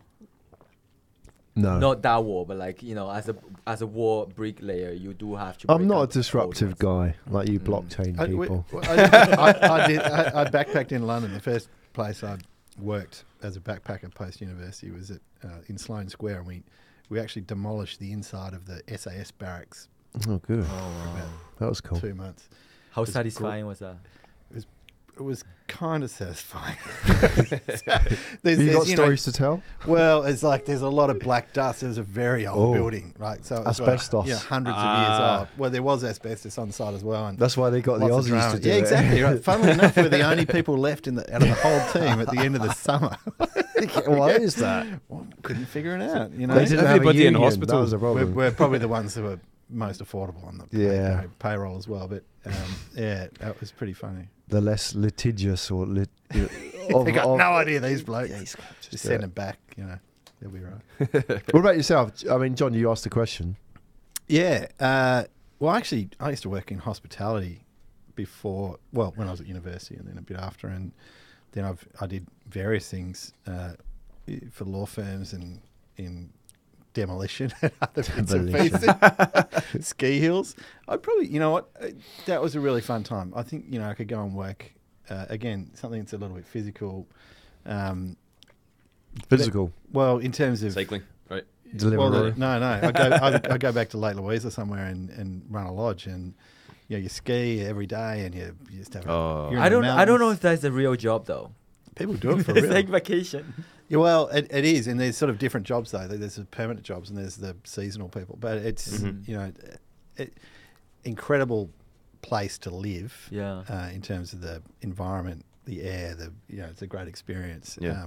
It's pretty, rudimentary hospitality during season, but it just great experience. So you could do something that'll be a lifestyle job, right? You go, you know what? If I'm not going to be an entrepreneur, I'm going to go and relax somewhere. Australia, I So- think, published something like the best job in the world, and they sent somebody over to that island. Some friends of mine did that. yeah. That was, Oh, they did that? Yeah, it was the guys from Cummins Hamilton Advertising, which Island, wasn't became it was Queensland Tourism Yeah. and or Tourism Queensland. But yeah, they basically did a content piece, which is a competition in it, and they got $400 million worth of free media out of it. Oh, yeah. It was God. just that was one of those perfect, they just hit the note Yeah. at the right time of YouTube, and all those things coming together, and it was social media and all Yeah, of that yeah. went crazy. yeah, absolutely. But that was a great campaign. That one. Right, John. You have to decide. You can't award yourself that. I can't. I Unfortunately, really, no. I broke the seal about 45 minutes ago. I need to go to the bathroom, so I'm going to avoid this question. Yeah. That rules you out. Or No, you give it to yeah, or that you can chat amongst yourself, and then you can Think about ask it. me the question when I come back. Yeah, Yeah. you All right. have like 2 minutes. Let's give it a Award it to Bravo Gus. for import export. All right. Random. Random. Random. I love this randomized system because It is because whether we all live in this a world is- that's very controlled in our own sort of kingdoms, don't we? You know what we need to do is to do this in future. We need to get a wheel and spin it. Ah, yeah, and I thought about that. I Yeah. thought about a bottle, but then there was like spin the bottle. It was a bit dangerous. wasn't it? Connotations. I'm not sure. We'll Yes. have like removing pieces of our clothes and one of everything. those game shows, Keep going for 20 minutes. and it stops on. What's the question? So this is a really long question. it? You're making a bet with Oh, this is Pratana who asked this question, by Oh, the way. So Pratana. she's come up with some good questions tonight. She's good. okay. She's good. Yeah. Was she googling like last No, night? no, or she's just like- spontaneous. She's done really well. So, Awesome. So you're making a bet with the room for oh no, this wasn't Pratana. Sorry. for 10,000, Shut up. right? What is the one thing you will most likely to win? Say that again. So No, I wrote this question. Okay, so you're making a bet with everybody in the room for $10,000. All right. What is the one thing that you think you're guaranteed to win? And by the way, it can't be like insider information, like name my pets. I'm most likely to win that competition. What is the one thing, the skill or the competition or the bet with everybody you think you could beat them at for $10,000? Oh, so it's like the question, the Yeah. uniqueness of that of the answer that nobody else is able to answer. Yeah, and it can't be insider information, like, name all the cities in Tasmania. Yeah. So no. what is the not one many. skill that well, I can't even name? I thought apart you from said one. Tasmania. Isn't that a city? Yeah, there you go. Well, he's lost already. 10,000 down. you're out. What would be the one skill or thing or activity you think you could beat everybody at? Because it could be, for example, like arm wrestling, but you're not quite sure. There's a few dark horses in this I room. actually probably would Okay. say arm wrestling. Do you think John. you could beat everybody? Yeah, comfortably. Really, John? Yeah, believe it or not. It's So like that a is your party trick. answer? Arm wrestling? Yeah, but you haven't seen We'll- Stuart. we'll Have you just- seen the size of the biceps on We'll that thing? decide that we'll actually do this later. All But right. no, I don't know. It's a really tough question. I don't think 10,000 there's is a anything- lot of money. 10,000. So is a you've got lot. to choose something, a game, a skill. But let's up the ante. Let's do 100,000 because then it has to be. 100,000. Because then, are you confident for 100,000 arm wrestling? This kind of upping of the money. Depends it just depends how much money you've really got, doesn't it? It's a matter of Oh. scale. So it's like if Does you it got, not hurt? 100,000 not well, hurt? you? it'd wipe me out completely. But it's like Then- you know, then let's but do if- But if I 100,000. was worth $1 billion, then But you're not. and I'm not. None of us are. So let's do it for 100,000 because that All hurts. right. Right. That hurts. Coming up with the coolest. Oh, you're not arm wrestling now, John. No, with the most interesting shooter at a bar. Shooter. Shooter. In Means terms of a what? drink. Oh, shit. What would you put in it? I can't tell. We I'm can't gonna tell give it you. up Come now. on, important. mate. Come on, it's I'll only 100,000. tell you that it's called a Russian Quaalude. Okay. It was invented in Ramwick. Oh my in the god. 80s. Can you light a fire on that? You do. There's fire involved. Yeah. So to you, Gus, as the asker of the question, you have to say whether or not you think that is possibly the best answer in the room. Well, I have to find out a couple. Yeah, you of have to pretty more than one So, Stuart, if you, so 100,000 is on the table, 100,000 US sing. Makes It's a big about difference. the same. Yeah. Well, pounds, right? Or And- pounds. Yeah. Yeah. okay. You're making a bet, right, with a room of people. Mm-hmm. This room specifically. Yeah, this room. What is the one thing that you would most likely, you'll be sure that you're going to win? The one question that you would, or the Or one thing that activity you or would do. skill or bet. Yeah. I'm guessing. So John bending was it saying, and out of Oh, Round the corner. um, No, actually, I got Google. John was saying a shot. Make it. He did actually I start. said making up A a shot? drink an interesting drink in a right, bar. okay. He did start off with arm But then how wrestling, can you but measure then- that though? Well, Because- you actually brought that up, but Did I? No, you said- you said something like arm wrestling. Yeah, and I but said, you well, said if 10 you for want to go to arm 10,000. wrestling, I'm pretty confident because it's something I've done a lot of. So arm wrestling you can measure, right? It's like measurable. So like I won and you won. Yeah, but it's like it's if you- definitive. Yeah. So I mean, if you say that you can come up with the best one, it's like everybody's going to say Yeah. An opinion. like yours is Opinion. shit. Yeah. Most interesting. But Yeah, then- well, it has to be judged, doesn't it? That's He's the difficult. judge of that, so Yeah, I'm judging, so it's all over. Although my answer is also kind of not measurable, it's also an opinion of anybody else. But since a kid, I've been quite good at doing voices. I can do impressions of folk. So I would have been able that's to. great. What? How So- did you do Good the skill. impression? But of? how do you know that other Stewie people in the room? Griffin and what? Sorry? How would you know that other people in the Yeah. room wouldn't be able to make a That good is the impression? gamble. Well, that's my bet. I bet that no one else can do a better Stewie Griffin impression than me. Right, okay. So I'm we'll Oh, keep wait. it to that. I'm guessing you probably do a better Sean Connery impression than I can as well. Yeah. Yeah. I'm actually not that good at Sean Connery. I'm Wait, good at was that not it? Who Was can that you not do? it? What's that? Was that not it? I thought he was doing one. You've been doing it the whole night. Oh, yes, Funnily actually, enough, it French. wasn't. So who are you good at doing impressions of? My best one that everybody knows is probably Stewie Griffin. Stuart Griffin. Let's hear it. Yeah. Well, So Yeah, we can go. we hear it? Okay. Brian, there's no more graham crackers. That is pretty good. Solid. I wouldn't know. Solid. So, Very solid. would you bet 100 grand on that? Uh-huh. Yeah. You would. You're that confident. There's like there's like We now one need to go around and see if anybody can do it. there's like 1/5 of your investment money. There you I go. know, yeah. Yeah, exactly. Yeah, but that's not my money to spend on bets of voice impressions or That whatever. Well, but- comes back to how much money do you have and what's the context. You're not going to be Exactly. gambling that They much. don't have to know. They don't. Like, you invested Although- this much, I doubled your money. What we can do is an option, a future dated option that's like no one knows about. There you go. Yeah. It sounds a bit risky. So Graham, over to you. It's your question. Am I in this? Oh, you're not happy with those answers? You just want to solicit I more thought answers? supposed you choose one Oh, or okay. like this one. I don't know. I'm pretty confident that I could probably not insider information, but I think when it comes to endurance sports, I think I probably kick all of your asses. Oh, yeah, for sure. I'm comfortable with that. Yeah, do you think when it comes Dude, to- Yeah, destroy it. I Dude, think- I know yeah. because you and I went out running when you scored and you were just like leaving me by the side of the road. Yeah, I'm Honestly, twice your age. literally twice my age. Yeah, And I've been for around I'm 5 years. 57. So, yeah, I reckon like when it comes, let's say just for argument's sake, running a 10k, I reckon that could beat you all. Comfortable. Yeah. Even like sure. after a heavy night of drinking, You can even go if you, 10K. yeah, so I would like give you a head start. You can give me a 9K head start. I'm probably wouldn't bet. I can't argue with that. Yeah, I know, I'm afraid that would be. Yeah, that would be. I don't know about Gustavo though. I mean, like, I don't know. We never ran Present- before. That's pretty fit. Yeah. He does look pretty Yeah. fit. I think he might be a bit of a dark horse. I might have a bad day. I think Gustavo might be sort of a bit, like charged up and coffee, and he might kick my ass. Yeah, well, good news for you. Peruvian. Peruvian style. Let's go Or, climbing. yeah, they're good runners out there. 10K. They drink all that Attitude. coca, whatever. Okay, yeah. Yeah, coca. Stuff Like, and trees up we'll have to drug test him at the end of it. Good thing I'm from Brazil, so we samba dance. You didn't actually specify that had to be a clean race either. Exactly. Yeah. That's Yeah. within the confines we are in Singapore, right? So it would be a WADA, like World Anti-Doping certified. WADA certified race. Uh, So I'm not putting my money down. So So I you're don't. going to win that. Oh. Yeah. But you know, Latin Americans, they know how to win the race through many other ways. He'll get off a bus. There'll be a bus. Yeah, might be what is it? psychological manipulation. Yeah. Threats. Your family kidnapped. You're looking at phone call halfway through the run. Oh, yeah, Stuart Griffin. I've seen Knuckles. Wrong hand. I thought it was a bit suspicious when the mailman was called Escobar. Right? That kind of. All right. So I really like Stuart's answer. Oh, okay. Yeah, that was a really good one. So over to you. Over to you, nice. Stu. Stewie. Yes. Right, over to you. Dig deep. Oh, wait, I'm not supposed to look at them. I've had some of the easy ones come up first. I think the tougher ones are coming soon. I feel so much better. I was so desperate for the toilet today. I was looking for the right time. It's like, now I can just relax. I'm and glad you chat away. It's shared that one here. They should They're invent alive, something right? that you can just go instantly as you. Well, it's called like a bed. They have that. It's so like Bottle. back in the Call a UK. diaper. So back in the UK, there's a brand of soft drink called Oasis, and it's characterised by the bottle has like a very wide neck on the lid, and that's what bus drivers use if they've got very long shifts. Oh. So Oh, come on. it is well in Glasgow anyway. I don't know. Glasgow.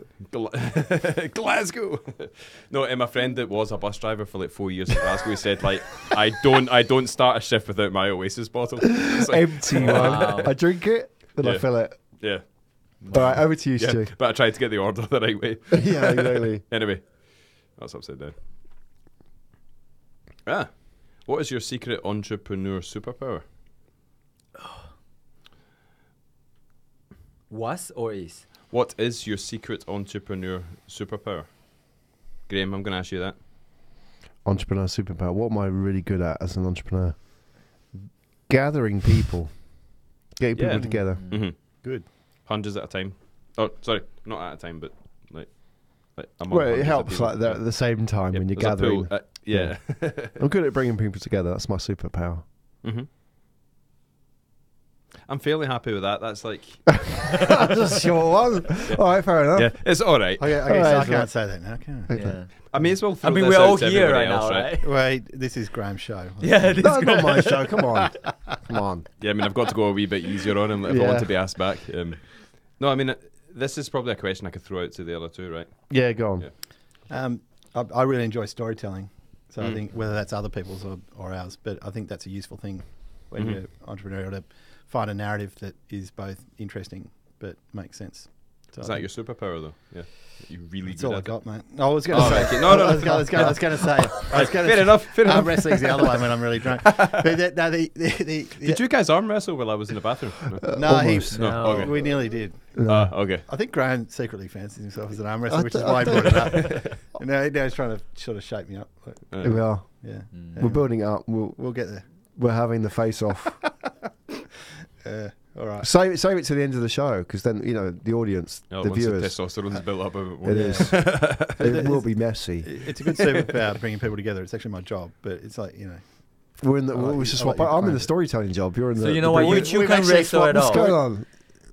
this is why I think you can work for us. Is that right? I will do. I will I'll do. come it. work for you. If Work for whoever each other. doesn't work out, Let's work for each other, John. partner in success. And Oh, we- stop it. I like It's like I like This is how real partnerships are made. that. Yeah, happens. there you go. Yeah, Right. yeah. Or the two of you can wrestle it off later on to see Yeah. who is gonna bring people. That'll be the together. tiebreaker. We'll arm wrestle to who actually is the boss. Who's Yeah. doing? Who is the boss and who is the intern? There's Come on. always an executive chair. Exactly. Can there be two executive chairs? No, No. No, not in There this can only be relationship. you have a one. CEO, It's a an crowd. executive chair, an MD, and a chairman. At a stool. Yeah, these like dual CEO companies as well, by the way. Like I saw one of those today. I never but- understand that. Like, Yeah. can one of you not just make your minds up? You know? Well, usually it's interesting. I don't understand that. We had a client recently, actually we didn't win the project, but they wanted to set up a dual CEO situation, and we're like, why?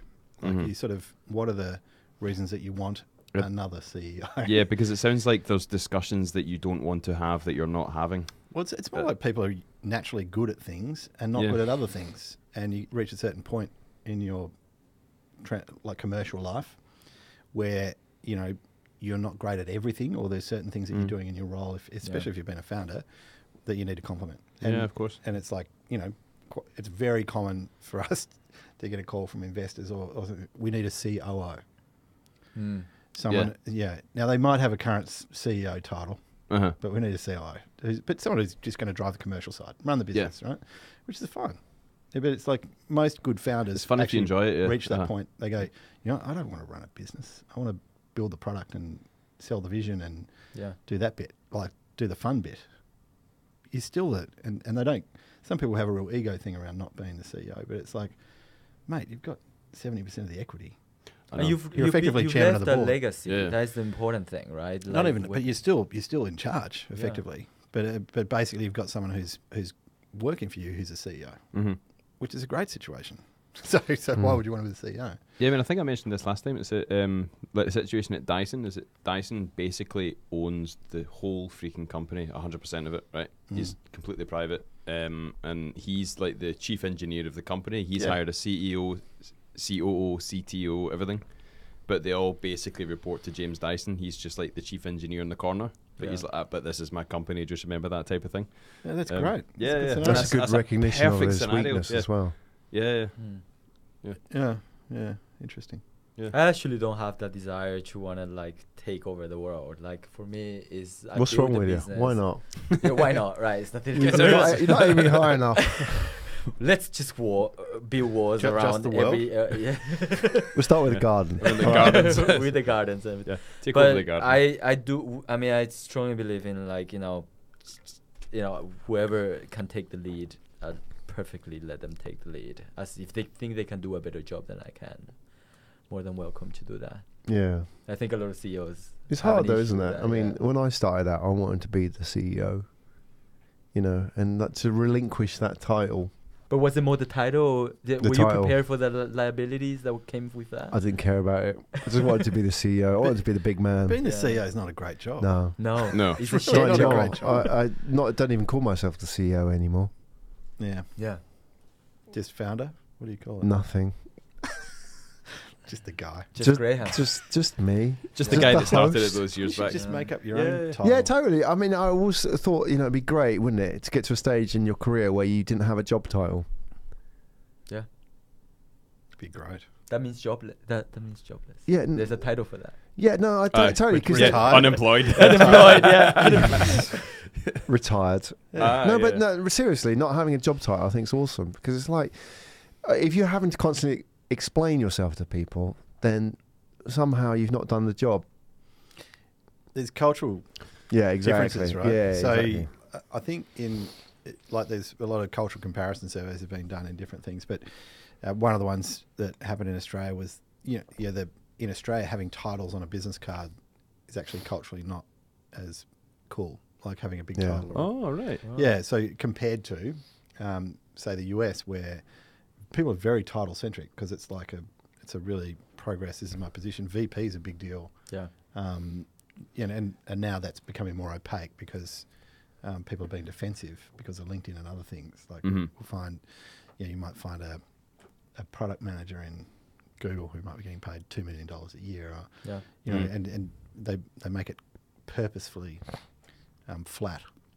Or banking titles are mainly for signatory rights. Right. They don't really mean you could have somebody not as who's important. Well, everybody's a much higher. VP in banking, right? Everybody's like VP or Or senior managing VP. director. Well, Executive. Same in very large MDs companies. but there's levels, right? Right. Within the bank, you have like you a group 1, group 2, group 3. Right. And that kind of came up after like the financial crisis. They wanted to make sure that the signatory wise, because they were blaming each other, and No one you took got, responsibility. you got the assistant signing stuff off, so they have to make sure that you have had a certain type of credential and training. So the banking sector kind of just went around it and just said like, hey, everybody becomes a VP. Yeah. That's how everybody became They sort of. just hacked the problem. Yeah, you kind of get things going Good much old faster. banks. Yeah, we love them. Aren't banks awesome? Yeah. Bank of Singapore.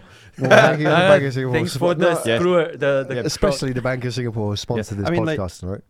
I mean, you can't see, but look at the presentation box, right? And then you take it Yeah. out and you plug it in, and it's like it just goes. That's literally the noise it made. Is there such a thing as the Bank of Singapore?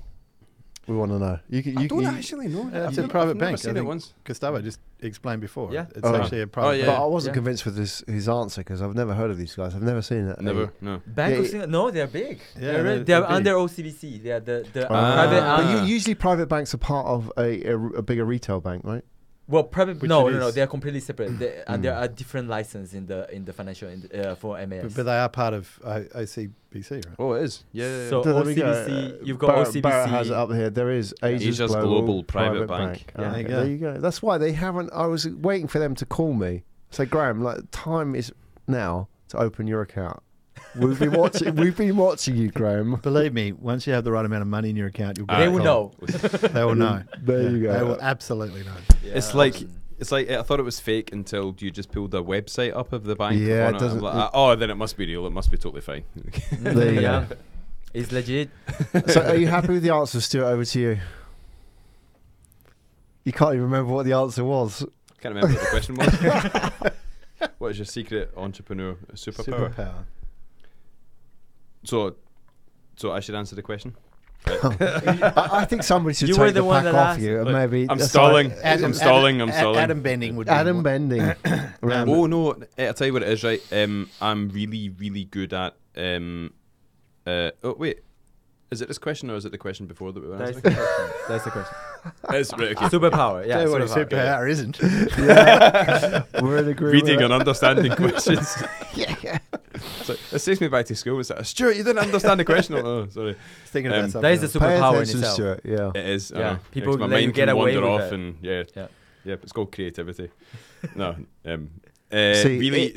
Right. Okay. So really, it is. I'm really, really good at bringing together lots of different engineering disciplines. Like, I mean, I'm interested in it all, but so I'm a bit of a jack of all trades. So like, I've done firmware development, I've done software, I've done thermodynamics, mechanical stuff, electronics, a bit of everything, and I know how to in understanding manufacturing process. That's kind of my superpower. It's if you need somebody to bring all those pain in the ass bits together and understand when the software development team are bullshitting you and understand when the mechanical engineers are bullshitting you and all that kind of stuff, then I'm probably the guy to do that. That's a That's a pretty serious very good. superpower. That's a good superpower. Yeah. That's Much a more real impressive, superpower. Especially when you add in thermodynamics. Because I've actually to that. I like that. no, I think you have to but I read know another because I've question. actually done it. I've done it over years like a little bit of everything. It's been part of like the you're expert generalist in that context. Yeah, a wee bit. It's like I know enough to know that must be bullshit or something, Right. and then it's like, yeah. But how Or does it, at how, least to build a prototype in all those areas. in the context of thermodynamics? Mm-hmm. How does that So apply? I used to work at a company called Pirate 3D, which is a 3D printer startup here in Singapore. It was famous back in 2012 or 2013 because they got. So I started working for them 2014, and they basically made what's called an FDM 3D printer. FDM is like when you get like the reel of plastic thread, right? And then it basically draws layer by layer, like the 3D model, right? So they've got to heat it up to 175 degrees with a constant flow of material going into it. So it's like cold material going in and a very specific temperature that needs to come out of the nozzle. So I was involved in a lot of like the thermodynamics and how the electronics controls all that kind of stuff. Just because if I don't figure it out, then it's not going to work. Right. So you kind of So have to learn it. There you go, Graham. You were probably joking when you think me actually got the answer, didn't you? Yeah. I was just trying to work out. I'm still processing. 175 Well, you know what? degrees. Like John has the superpower of storytelling, so you can actually Yeah, translate so you can that. help me actually Yeah, tell it. translate Because I can help you to the translate rest of us. that to something that everyone understands. There you go. Actually, Graham's a heat professional. in, heat out. There's something called an entropy that I don't understand, and if you don't know Entropy. that, then you don't understand thermodynamics, and I've got no idea what that is. So I still don't understand what thermodynamics is. the flow of heat. Oh, right. So the flow of heat. So like if you're designing like combustion engines or Yeah. anything that involves temperature, if you're designing jet engines and the fuel burns at 4,000 degrees Celsius, but the metal that you make the engine of melts at 2,000 degrees Celsius, then how do you design the flow of heat and air and all that kind of stuff? Yeah. It still amazes me you couldn't That- open the it's fucking like- bottle of wine. Exactly. Like, it's just getting more amazing. Yeah. Exactly. It's, You well, should have it's just good. looked at it and it should have popped out. Well, if it was like hot, he would get it, but because Yeah, it's a room it's like- temperature. Well, we could have used Yeah. some sort of But it's room thermodynamic. temperature, so I need to Yeah. use my common Strategy. sense, which is lacking somewhat. You need a waiter's friend. That's Yeah. what we needed. Yeah, There you go. So, Stuart, it was over to you. You asked the question, who are you going to award the answer to? You can't award the answer to yourself. But you That's should. No, Well, it's a good no. answer. It's a really good answer. It can't be me because I can't even remember what I answered. So it has to be one of these two. Well, you can read another question. You could actually read another question. Oh, you can read another Well, I don't think I question? said it yet. Oh, yeah. Was that Oh, John? yeah. Oh, Did you not? I said. Well- What's your superpower? I don't Oh, think. no, Gustavo, no, no, Gustavo, no. if, Someone- if you're going to answer, you have to have a good one now. So don't you? so John took my superpower, but I do have one. Another one. So I would say that a little bit like Stuart, I'm a jack trade of everything. What I do very well is that I know, programming, finance, worked the rest of my life in finance, a couple of languages. I think my superpower would be what have worked very well for me is the fact that I haven't really started finance from a financial education background and having to relearn everything from the beginning. I'm very good at translating what those technical stuff Into real Yeah. like your Yeah. housewife, and those Yeah. were my customers, like the ones that I had to explain what a bond was, investing in a bond. It's like going to the wet market and buying a chicken that will lay eggs, fix eggs every time, and then you can sell the chicken back to the wet market. Literally, that's how I actually explain it to my That's awesome. customers. I think that has a lot to See, do I with actually your- didn't know what a bond was until right now. Yeah, so it's there like a you go. chicken. It's like a chicken. Yeah. Now that we explained it like that, it makes so much sense. Yeah. Yeah. Yeah, it actually does. You go to the wet market, you buy the chicken at $100, and then that chicken will have a maturity, which the seller will come back and buy it back from you. And in Mhm. between, you get the fixed You get all the eggs. because the eggs is always fixed, right? That's why they call it fixed income, and you use that to pay off your mortgage or whatever. But then With a chicken.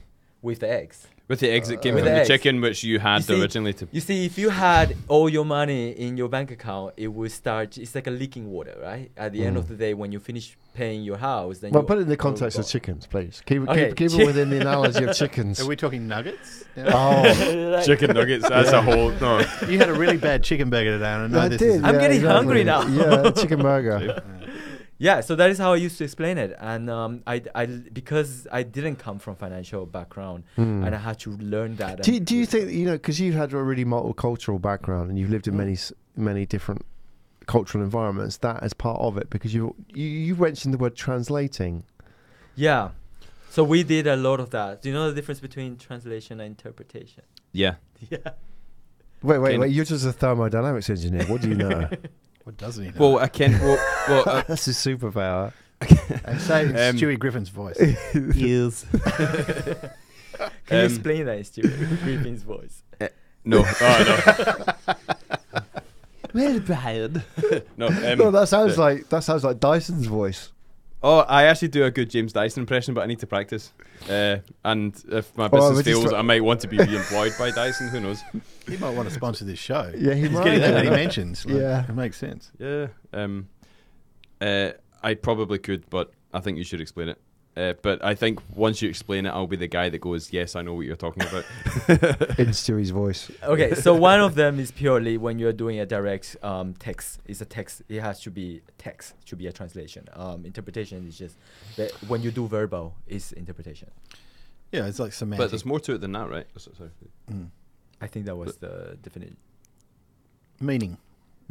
the meaning behind translation. The main core difference between translation and interpretation. But the things that a translation might not take into like cultural context and what the interpreter knows that you're trying to say based Exactly. on the topic that you're talking about or the last few sentences. It's like, yeah, I know you mean that and not that, so I'm going to do that because I'm like interpreting what you're saying rather than just like translating text by text. Yeah. Like, So in the old times, basically, there were travelers that used to know a lot of languages, like Arab and German and all of those languages, and they literally just translated the Bible. They would just literally copy Like whatever. keyword matching. Yeah, and that kind of didn't work very well. So a lot of the interpretation, the Lost the essence and the context. Yeah, the culture was sort Yeah. of being lost. So that was why. But maybe there are other definitions of between these two. So what to answer Graham's question is, I spent a lot of time growing those kind of different culture background with different languages. I had to interpret a lot of things for my parents. So my parents didn't really speak very good Spanish throughout their years because they were much older already. And so as a child, I had to find ways. And a lot of things you just simply couldn't translate it directly. And that kind of worked out. It just became a natural thing. It sounds like you got a few superpowers, to be honest. Yeah. I know, it's just like- you're a good teacher, obviously, because you can simplify things into, Ways that you can relatively understand. complex things into understandable, bite-sized bits. You've grown up between two countries, from another country, and live in another country now. You speak multiple languages. Like cultural empathy is obviously something you're pretty strong at. But down to the core, I think it all comes down to one thing, which is essentially how do you is communication. And But those are the core composites of communication, aren't they? Like empathy. yeah. That's what it's about. Perspective. Yeah, totally. And Meaning. you can't train that, but you can live in different cultures and you pick that up. Your son, that is the kind of Well, yeah. environment you exposed him to. Yeah, Yeah. exactly. It's part of the master plan. He's going to take over the world. Yeah, World exactly. domination, yeah. Exactly. Have you got a job for him? It's like maybe not for me, but maybe for my son. No question. All right, we'll work it out off air. Arm wrestle over it. Come on, Stuart. Who are you going to award the best answer to? I think just because I can relate to it a wee bit more. I think Gus, Yeah. I like because that. Thank you. especially when you were talking about languages, it's like when I started learning Japanese, I realised that I could explain things in English much easier. It's that my knowledge of my own, my knowledge of my first language became so much easier. And now, I still struggle to explain things in English. But And actually, Japanese is- Give us your answer in Japanese. oh no! じゃあ It's これか not- ら日本語で話しましょうか。日本語で話しましょう。 Do we have Alright. Japanese audiences? as well? No, Do probably we? not. No. Not after that. Hopefully We will do now. Hopefully Yoko's listening. Yeah, 'Cause yeah. they can't plug me. Of course, yeah. She'll be impressed. Yeah, she's She goes- Japanese American. Yeah. Well, with a name like Yoko, it has to be. All right, then. So Yeah. over to you. You can award the questions to Gus. Sure. Let's fold that up. Thank There we you. go. Okay. We've still got some of the real stingers in there. Tell you what, right? Let's blast through them pretty quick. Oh yeah, let's do a quick fire like round. fire Yeah. round. All right. You are directing a movie of your startup life. Who is the lead actor? And please act out the trailer. Oh my God, John, please. Wow.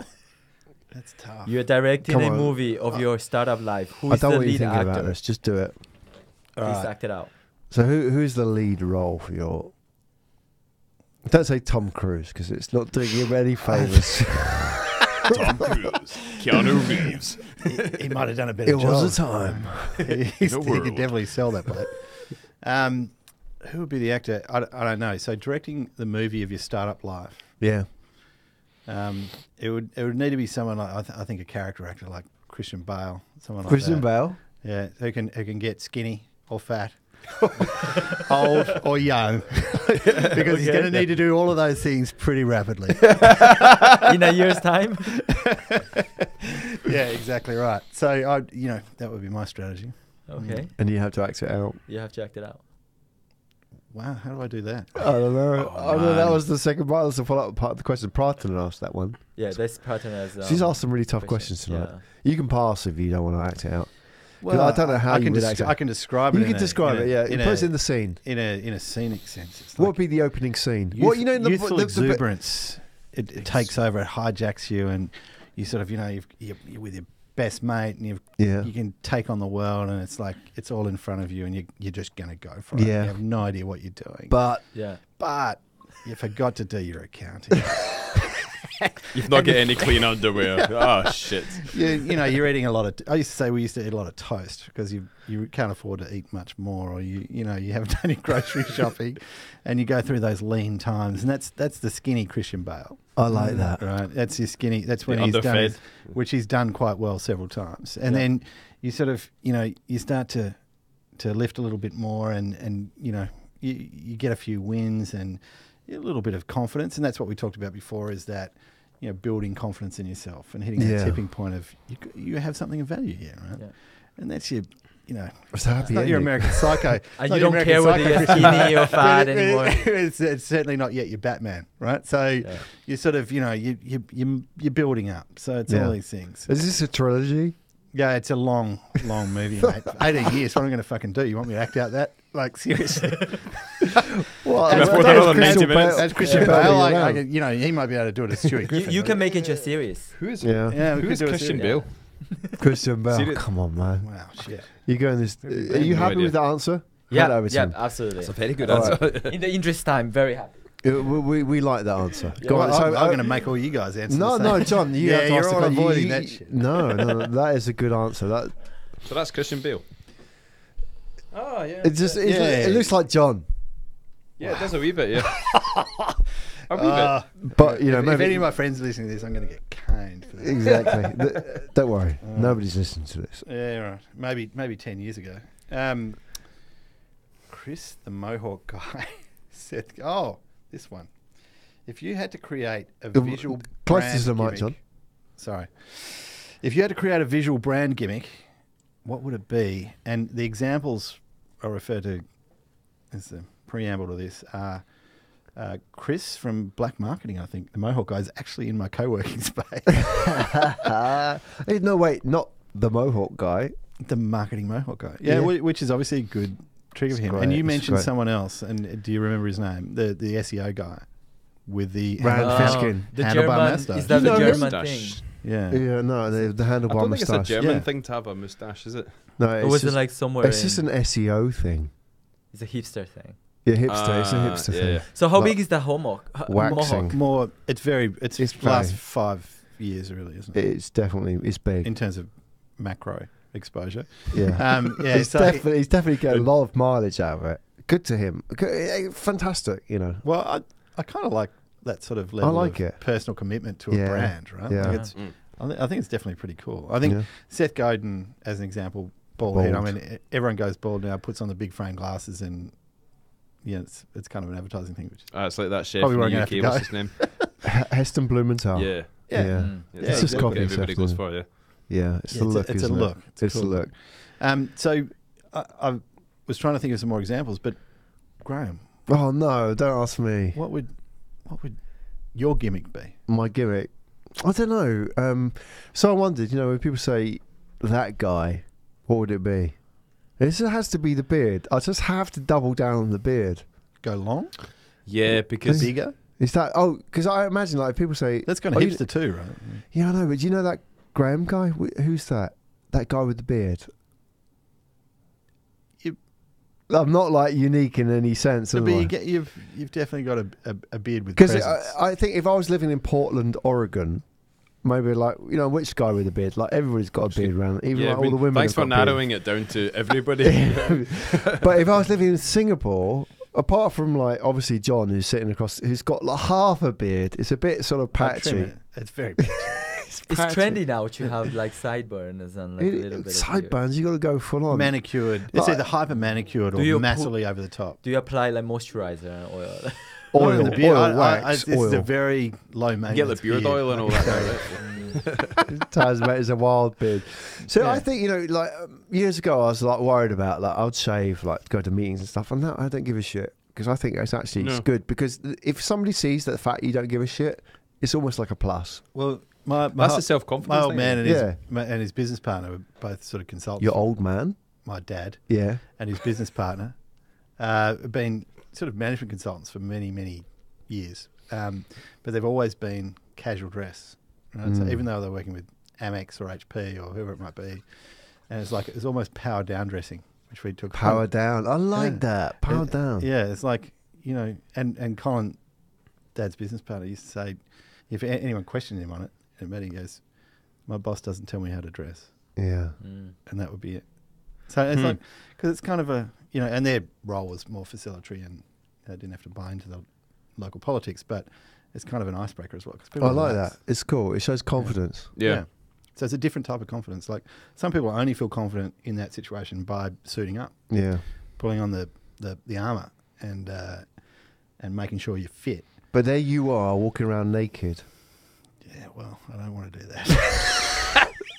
It's not going to make anyone comfortable. But I reckon there's something of that. I mean, if you walk around naked, I mean, in the sense you're making yourself vulnerable. Like you sort of walk around in a pair of jeans. Well, relaxed. Beard. Yeah, totally. Being relaxed, being authentic. T-shirt. Right? Yeah. Like, I wear shorts. Yeah, Same. exactly. Yeah. Yeah, there you go. Sir. The sign of the sign. I think there's something to it, isn't it? I think there's something disarming So I have about the best answer. Bring it on. Are you happy with that? Yeah. You do. All right, then I'll ask the next one. Hand it over. So I want to get to some of the tougher questions. They're coming up. I know they're coming up because we haven't got time to answer all of these questions. I'm going to ask this one. Did you not write most of the questions? I have wrote all of them.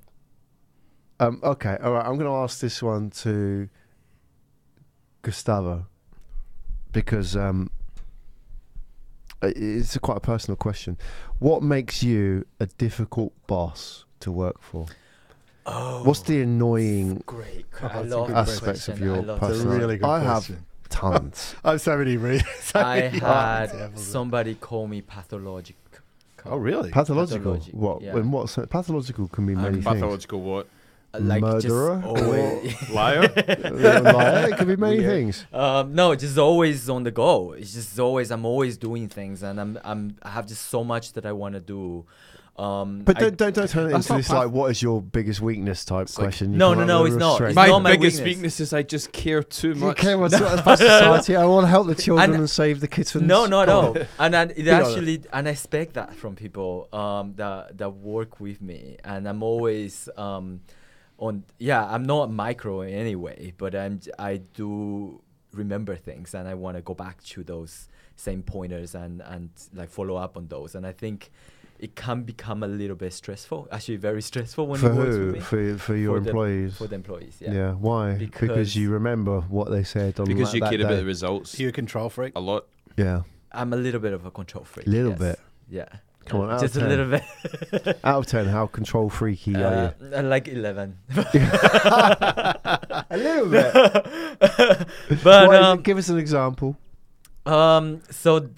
pitch decks. We're working with some of the startups on pitch decks, and I have one of the stars that needs to be following up on that. And it's something that when I said, okay, I've literally spoon-fed that, and it hasn't been done, it drives me crazy. But I've definitely been working with that the last 5 years, and I've told myself I have to take a step back and just literally look at. relax. It's good for your sanity and their sanity as well. Yeah. And that becomes very stressful because that stresses me out, and it shows when I'm in that meeting. But don't underestimate the value of what that. I mean, I mean, it's like, it's part of your personality is that you care so much about the results that other people give. So that's a very, very valuable thing. Like, you don't always need to stamp it out. Like, But then you carry that it might stress. irritate some people, but that's just part of like the balance of getting things right. Yeah. So, I mean, that's a very, Do you think very it's good thing that you care a it's lot a about positive results. and a negative, isn't it? There's two sides to it. Isn't it? It's a non-scalable skill, so it's something that is really valuable in that situation where you want to get them to the best possible outcome. But it's really hard for you not to be doing that all the time. Yeah. So what you wanted to be able to do is transfer in the way that you teach really well, transfer the importance of attention to detail and getting those little things. John's really good at packaging like that. You kind of made it sound very good. in a Packaging is positive my way. superpower. I don't think the employee can. I really think so. I think you're. I don't onto think my something. colleagues said the same thing. What about you, John? I want to ask you. Just what makes you a terrible boss to work for? So many things. Oh, okay. How long have we got? Give us one. Give us the top well, one. I think I can get caught up in my own thinking and forget that I need to. And look, when we started the business, it was 2 of us in a room in Sydney, and now we've got many rooms in different countries. And you kind of always think, I've spoken to these people, I've told this story, they know what's going on. And I think I don't over communicate enough. And it's which is kind What of do you mean by you don't over communicate? Well, it's the biggest challenge for most people with teams in different places or doing different things is that you need to keep everyone informed and on topic all the time, or you end up with pockets. John, let's cut to the chase. I want to know what's annoying about you. Oh fuck! Well, I'm don't give me the confidence. I'm forgetful. I'm these things where I'll get wrapped up in something and ignore something else, and then it just or I'll have a great idea and get people to buy into that, and then it just gets shelved with the other ideas, and it's like I like that. That's so complete many, honesty there, man. so many And that's things. how a lot of problems get solved, because a lot of time is not as as I'm not a well structured person, so like a lot of what I do is organic, and it's like you find your own ways to, package it, self manage. Package it. Yeah, package it. Package it. That's a positive. It is weird though, right? Luckily, things like Trello and Slack and all these things are making my life your answer, easier. John. There's a real honesty there. I'm going to hand this over to Stuart. Before we do this, I'd like to add my own answer because it's a bit of a confession. It's like I know why I'm a bad boss to work for. Is that I'm just like really a moody fucker. I really think so. And one of the reasons is that I don't eat like during the day. Often I don't eat blood lunch. sugar's fucked. What can your team expect? What can they expect? I apologise, Barrett, sitting here. I'm really moody, and I know it. Like I have these Barrett, moods. can you put your hand up if that's true? Just like no, seriously. You're not on camera, so it can't go to court of it law is. or anything. You don't think he's moody? I am moody. I know. You're talking up your moodiness here. I'm talking it up He's as a not buying positive. it. Can you package it as a positive? Well, you're just emotional. You care. That's My what Committed. moodiness keeps others on their toes. committed. I'm committed, and they're not. That's what you're saying. No, I think I'm moody, and I snap and I bite at people, and like I just walk away from like things that I've said and thought, oh, I shouldn't have said that. I should have said it in a more gentle way. But I'm like, let's just fucking do this. Let's do this. Let's do this. Let's do this. And why don't we do it like this? And then I walk away from it and think, I wish I hadn't said it like that, because maybe I was just hungry. I'm tired. I live in this, like, especially in the startup world, I live in this sort of, I feel like this survival state. You're actually in survival state. I'm a survival. bit, yeah. I feel like I'm running around the savannah being chased by lions and hunting like little, like smaller creatures, and I'm constantly looking over myself, and I'm constantly like hunting, and I'm in that mindset, and that's why I'm producing this sort of like very edgy. It's edgy. It's on the edge, folks. Your Maslow's hierarchy. You can dress it up all you want. I'm not even at the basic Redactive. level. All right, so Stuart, over to you. Can you top that? No, because because I was listening to you mention your answer, and it was like listening to myself give an answer. I was like that every freaking You cringing? word, that you said is exactly like me. Exactly. Like, But- I find it difficult to focus and stuff. I need to discipline myself to focus and stuff. I end up making something cool, but it's only because I wanted to do it, not because I had to Right. do it. You It's like pursue it's it. one of these things. You pursue the cool stuff. Yeah. Yeah. And I it- want someone else to do the do stuff you- that do I you don't want find- to do. I find great comfort in things like Slack and Trello and these. Really, yeah. Like I need to talk to you about that. Because, Yeah, because it's because you Therapy? Is therapy? Well, they're all Therapeutical. sort of they're not necessarily about structured data Mhm. or process. but you can still find stuff and communicate with people and Yeah. track things, and sort of you can go back and channels or interest and all I think that we're kind of getting stuff, right? better at applying technology to some of these personality tasks. Yeah. And also collaboration and teaching and learning and search and management, that technology is getting better at helping address those. Well, on that basis, I'm gonna hand it to you, John, because I think you actually suggested solutions where we just kind of suggested problems. We It is just in- like We've all got problems. slash. We've all got Piggybacked on we've the got back of 99 problems, mate. And Slack 8.1. All right, so what's this one? Of all the cities in Asia, why did you choose the most expensive to start your business in? Oh, right. that's this Question. fucking thing again. Well, you got your person who's going to answer it there. Well, I actually don't think it's true as a statement. Answer it yourself first, John. Then. No. All right, pick No. another one. Pick another one. I got it. All right. Pick another one. Oh, what? Okay. I'll come back and. Oh, here's a good one. It's not the male entrepreneur. Yeah, it one. is. Oh, time to go to the do bathroom. men make better entrepreneurs than women? What a bullshit question that is. That is So, a question. Yes. So what question? Answer for that. So there was wait. Gustavo, you are getting that question okay, because right. you're Okay, passionate. I want to answer that question men because make you know better- why? I just read a book a couple months back, and it's actually done studies on 900 identical twins and 900 fraternal twins Oh, wow. to show what like entrepreneurship. What Yeah. actually, and genetics does play a factor according to that study, right?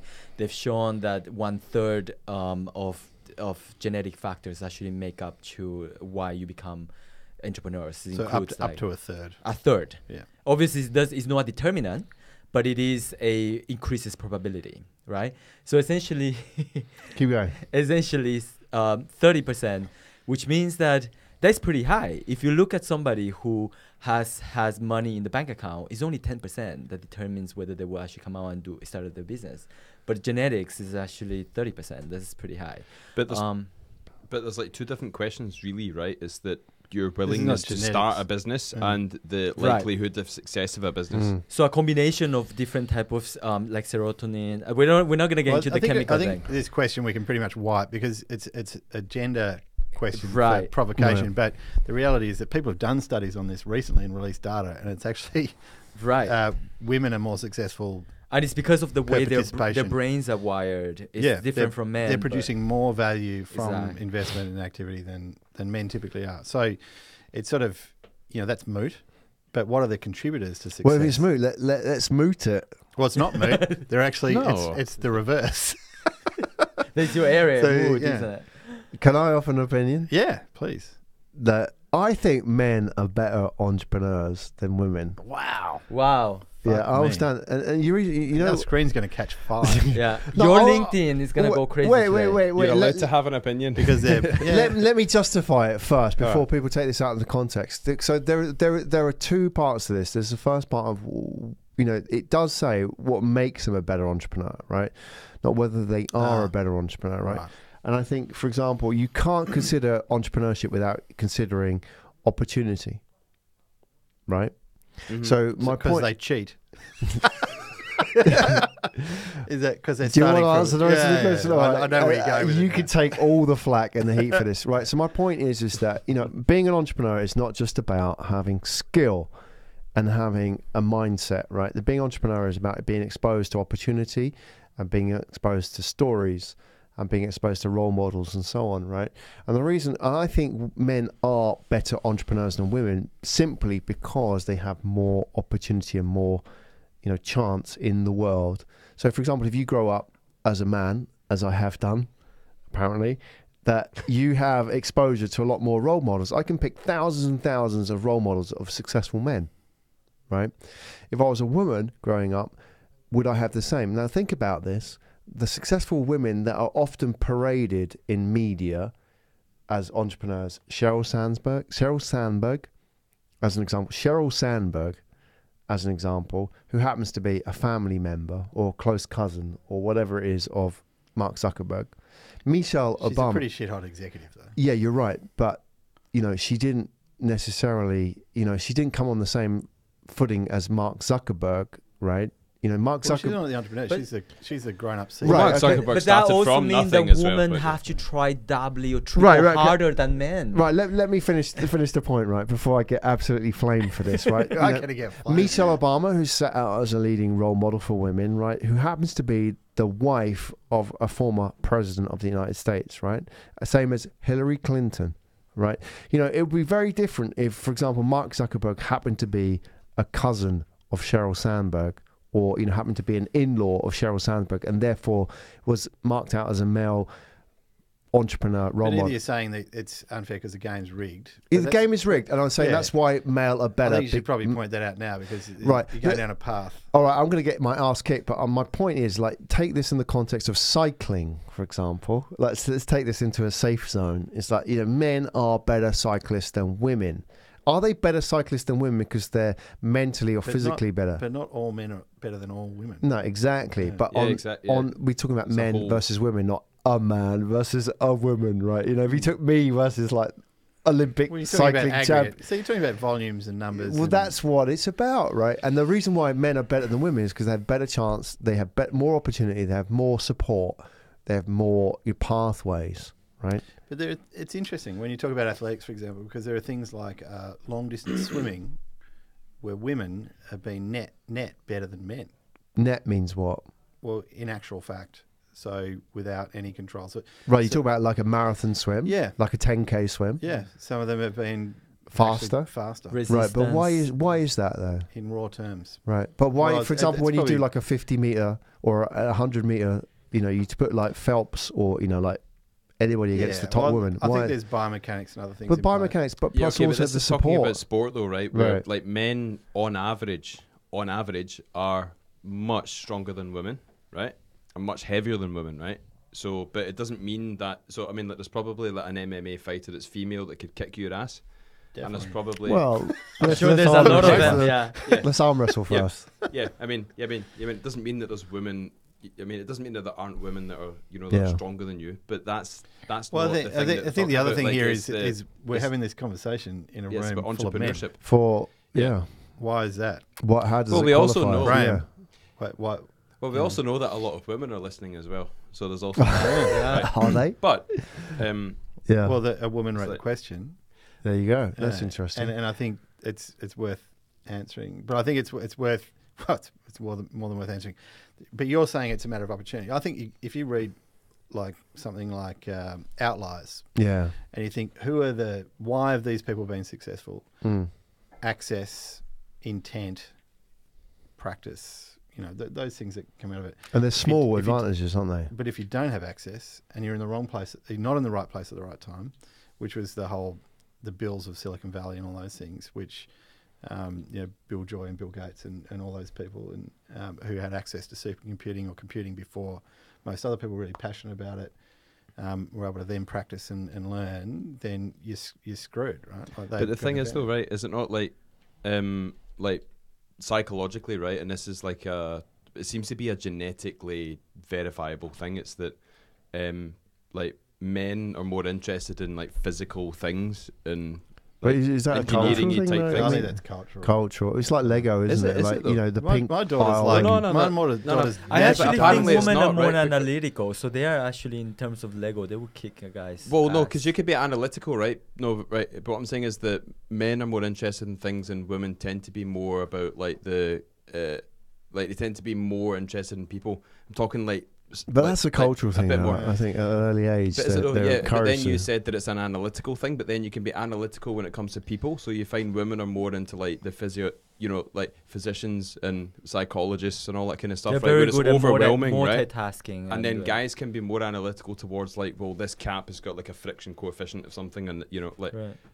it's like But they're- you could be just as analytical, but taken in a different direction based on what you're naturally interested in. But I think it's nature. So, sorry, is the question about better entrepreneurs or more successful entrepreneurs? Because I think Yeah. based on today's society, yeah, possible. Because of the question situation. was, do men make better entrepreneurs than women. So if it's better, Yes I or actually no? don't think they No. would be better. Yeah, well, but how do you successful. define But the- better? Yeah. I do agree with Graham because society is just more successful. But then if it's better, then not necessarily. Women actually. But how might- do you define Well, success if though? it- well, Like the thing how is, you sold your company? How like what? Yeah. like the exits what- and like the exit, the all So, of sales, the- okay, the let's sales, define it from the everything, point if we were investing. yeah. Well, like if I Right. if I see a compelling idea being driven by a woman, I probably know that she's already overcome much more Yeah. yeah, than a they guy have has. to work harder. So to get to that point, I'm going, fuck you, I'm investing in that person. Yeah. Yeah. And there are amazing, like Canva, like some great stories out of Australia with women founders and co-founders who are absolutely demolishing the market. And you go, as a percentage, they're probably much more likely once they get to that point to Right. succeed because they've had to overcome so much more and be driven so much more. So if they've got it together at that point, I'm investing in that. And the stats actually show they're more likely to succeed. So at this point, now, whether that gets to IPO and beyond, we're still yet to see, right? Well, that's another thing, isn't it? Yeah, but what's your well, definition because- of success? Yeah. Yeah. A Well, but female what's the founder- definition? Well, but what's the definition of success on the studies that you're talking about, though? That's the thing, right? Well, I think Peace time. and I can only guess, but there are a few I can send you. But Sure. that it's amount of value created per participation, right? So it's like hitting a valuation point, raising capital. And actually, to that right, point, okay. female founders tend to be, on average, statistically speaking, tend to raise lesser than the male counterparts, and it's because they are far more realistic and they see things in a very different way, in a more grounded way, as opposed to like a lot of the male counterparts that will sell based on fairy dust. Well, I think, and that's perhaps part of the construct of what society's created, is that a lot of people, the observation in a cliched sense is that men tend to overrate their capacity and potential.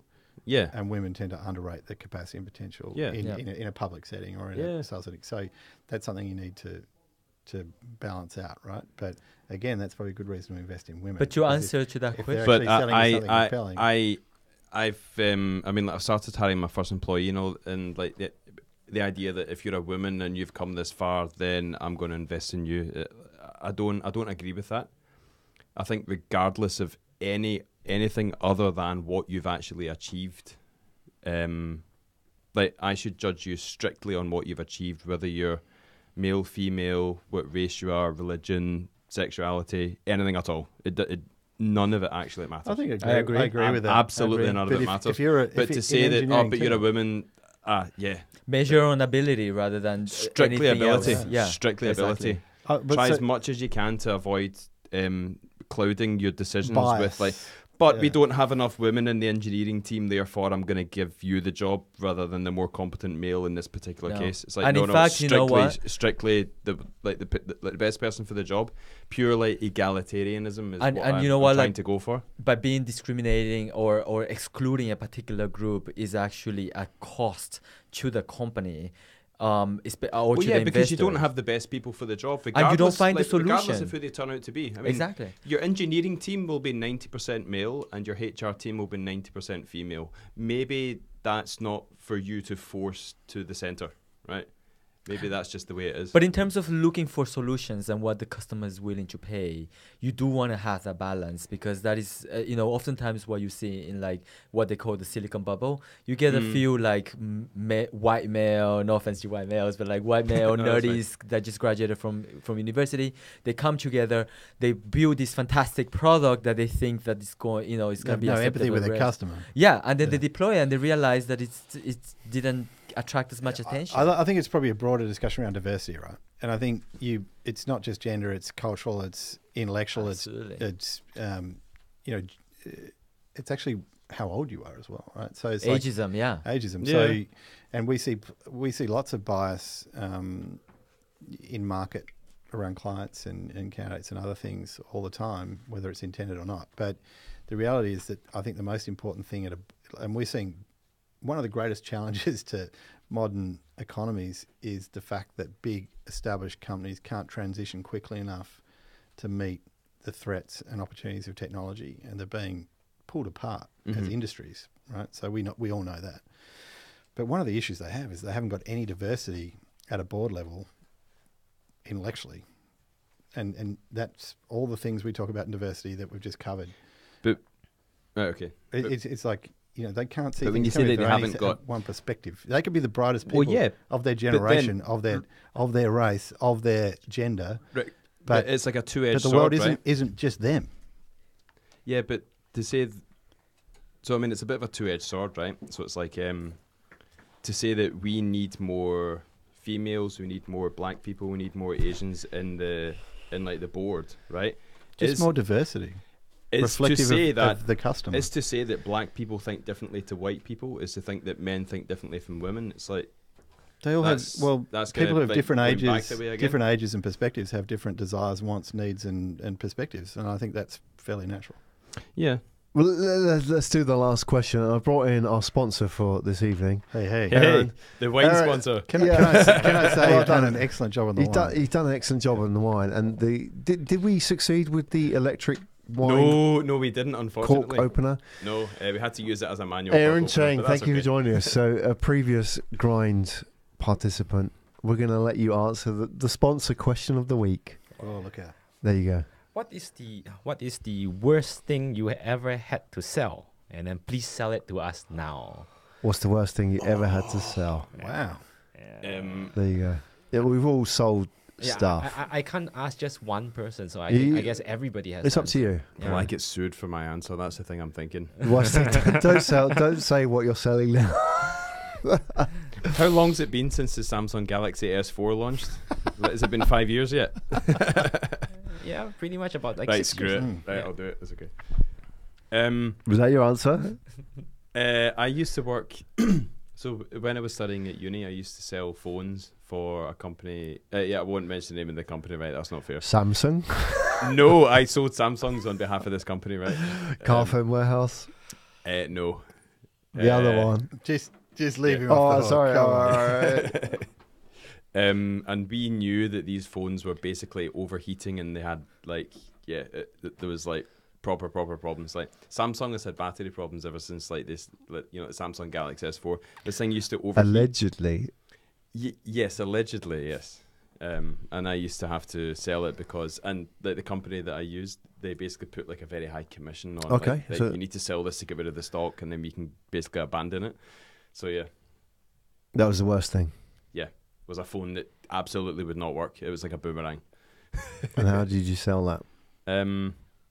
Quite well actually. It's the latest smartphone. It's like an iPhone, but like 40% cheaper. It's like, Well, that's a good proposition. yeah, and yeah, I can't remember exactly how I sold it. I mean, it depended on the customer, but if they were like that, I want an iPhone, but it's a bit too expensive. Then yeah. What about you?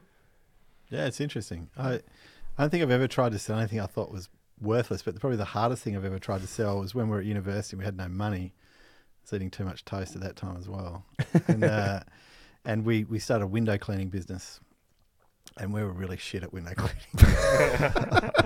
So like we'd never cleaned a window before. So it was like, ask Gran, how do you clean a window? And it's like, well, newspaper and Vinegar. methylated spirits. And a bit of water. So it's like, that's how Yeah. you do it. So we blanketed a couple of suburbs near university with these flyers and then proceeded to execute some of the worst window cleaning that's probably ever been executed. And we made a couple of bucks and then didn't get a call back. Got out of town.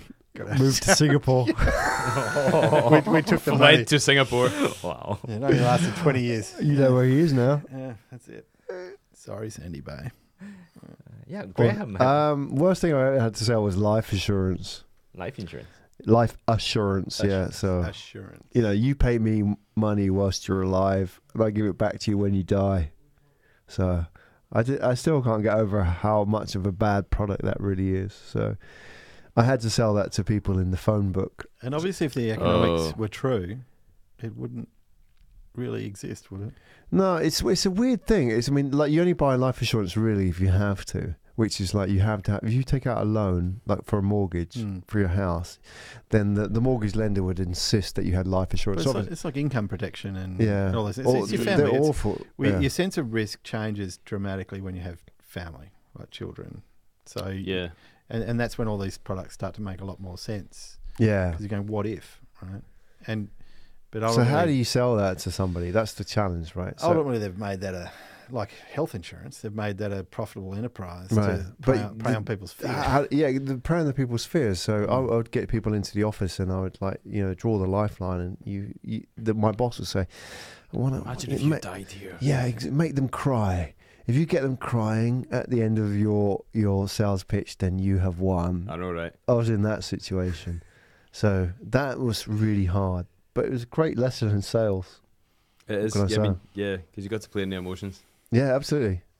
Because It's like- it's not always it's- opportunity. Sometimes it's fear. Yeah. So, yeah, that was the worst thing I ever sold. What about yourself, Aaron? The worst thing, I don't know. Worst thing I ever have to sell. That's is probably. I don't know. Have you ever sold something terrible, Well, things you don't believe in, or like when you were a student and you took like part-time work? There are things that I don't believe in, and I try to sell. But the problem is that it's the mentality. I feel personally, it's just a mentality. If you don't believe in the product that you're selling, then it becomes a very tough sell. Yeah. It starts to become. I Really think But that's the the point, thing, isn't it? yeah. We've had those. Yes. You can't even get over convincing yourself first. Yeah. But then what happens is that when you actually, let's say for instance, you sit down and meditate one day, and you change the whole entire mindset, and then the next hour you just basically like, yeah, you know what? It doesn't really matter. It is the best thing ever, and you start to try to push it, and the perception actually changed.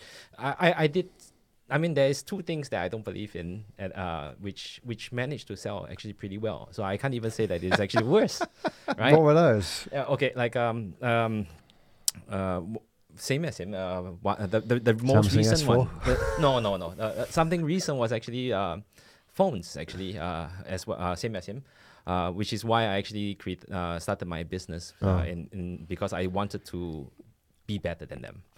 So I quit the company that I was working with, and then started a company that actually competes with them. Yeah. So nice because I felt that it should be done in a better way. Because Motivational. Yeah. And then then before that there was actually Monster Cables. Yeah. Oh, them. Yes. Oh, yes. no. What were they? Yeah. Expensive premium quality cables. Aftermarket USB. This will improve. So you know how it's difficult. Oh yeah, to audio. Yeah. Yeah. So Oh. it's Yeah, difficult to measure the improvement in sound quality that you hear from your hi-fi system, your amplifier and speaker setup. So you swap your Cable. your speaker cables for these monster cables, and then you're going to hear, "Whoa, the sound is so much better." Oh And yeah. it's like yeah. Right. marketing creates this bias in you Mm. that makes you think that you're Oh, hearing things right. Because better you, than because it you is. think that the stories about the weakest link determines the. Yeah. You're right, and I think the cables are Yeah. potentially one of those links because But those skinny, awful red and white cables. They Oh, you're not still doing Yeah. those? Copper. Yeah. Ugh. You must And use. it's like, pure we need some copper. No, you need. Yeah. So Yeah. there was this. So I was working in a company that was actually like a retail store type of company. Then that actually became a really big chain actually. And one of the products they were carrying was actually Monster Cables. And then they somehow they had like a product training, and then of course you're supposed to psych yourself up. I don't believe in it. I mean the whole entire. You thing. didn't buy it. No, I didn't buy it because what happens, technically speaking, it's not. It did make sense. It to didn't you. make sense to me. But okay, if it was an analog day, right, where you know your impedance of the cable, the resistance, whatever, maybe it's true. But now we are actually in the digital age. I don't think it's possible. It's either you send the data or you don't send the data. That's it. It's how much data is not. Yeah. As an electronic and electrical engineer, it's almost all utter bullshit. exactly. All of it. Yeah. So I mean, That's why I cringed All when of you it. said the name of the company. So I mean, Yeah. when I mean the same mindset. I started off with that mindset and I go like, yeah, you know what, this is pure bullshit, right? I don't believe in it. And then what happened is that then came in their representing the marketing team, and then of course the big boss. Their big boss actually came in. So so what happens? The marketing guy was actually going like, you know what? I need a volunteer. No, nobody likes that, right? And then for role playing, I need a volunteer for role playing, and nobody likes that, of course.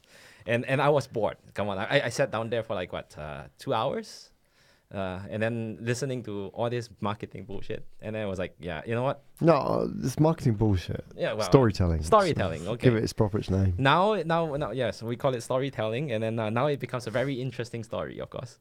And then And then I was bored, and then I'm one of those people with that don't deal with boredom very well.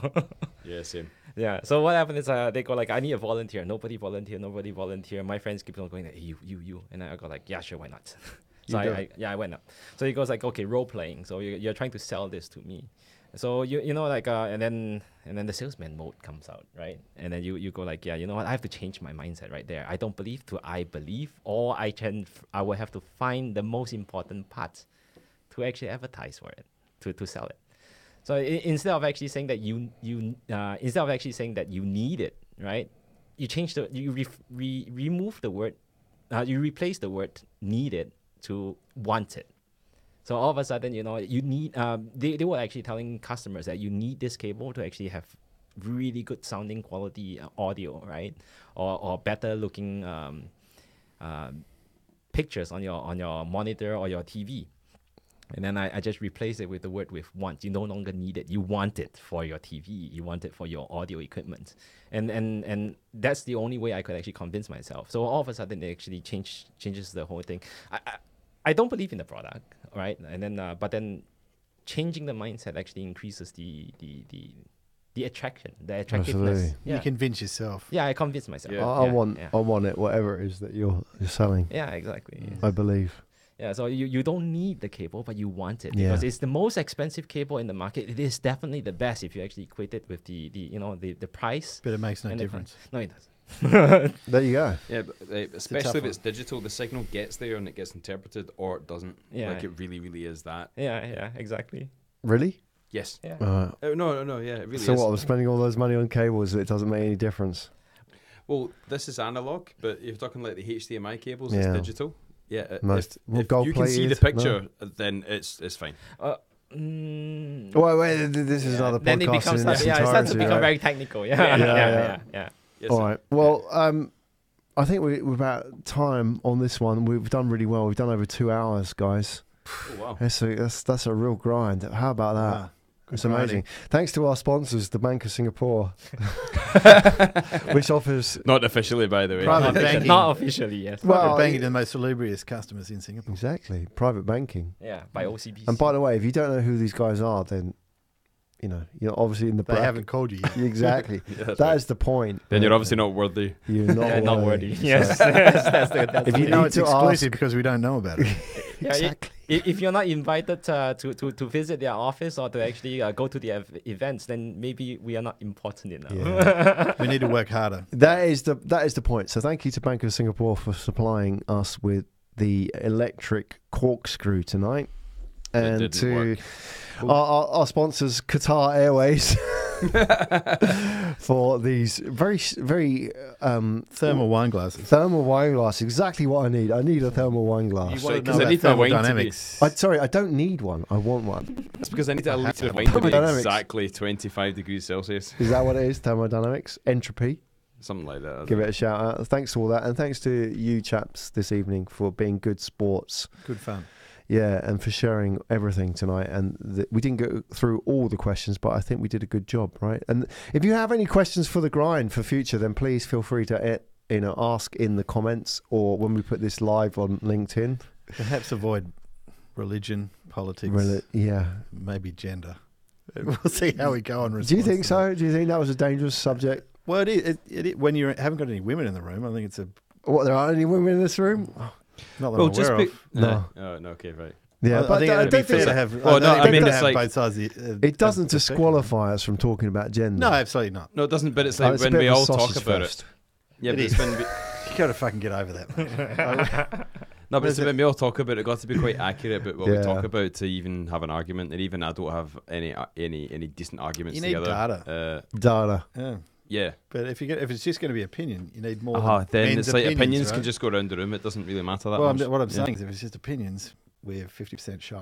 The women Yeah. the women thing about the over is kind of interesting. I just wanted to say this is that No, go for it. there are no women over here. It's not because by design or by No, choice. they're It's not banned. And there has Elke and all those guys have been in through here, right? Yeah, But, and we've had Jodie on the show. yeah. But I think it's, if you're going to talk about the topic, Yeah. Well, Have that's the right the reason why I put participants. it in there. No, which is, That's maybe, the reason, because maybe she was trying to point something out. yeah, it's controversial. Well, no, she's suddenly saying, dude, What? where are the women? Yeah. Yeah. Are they allowed on the show? They certainly are allowed on the show. Yeah. It just happens. It's just, it's complicated. Yeah, it is. It is There you go. All right, well, that's The Grind, and we're wrapping up this evening, and we'll be back next week on Thursday live. So if you want to join in on the fun and ask questions, then feel free to join us at atp.show/live for The Grind and ask your questions or comment or just flame us to death, because we're deserving. We should be flamed. We should be flamed for some of our heretical comments this evening. Thanks to all the participants, John Tanner, Stuart Kerr, Gustavo Liu, who is out. Thanks to Bharat, who has been tireless as an engineer. Thanks to the contributors on the questions side, Pradana Sibal, and thanks to Jun for being part of the team. Thanks to Erin for being the sponsor and back in Singapore, obviously, and to Neville, who's been a tireless fan on the outside, giving us feedback. This is The Grind. We are out. Thanks, everybody. We'll see you next week. Thanks, everyone.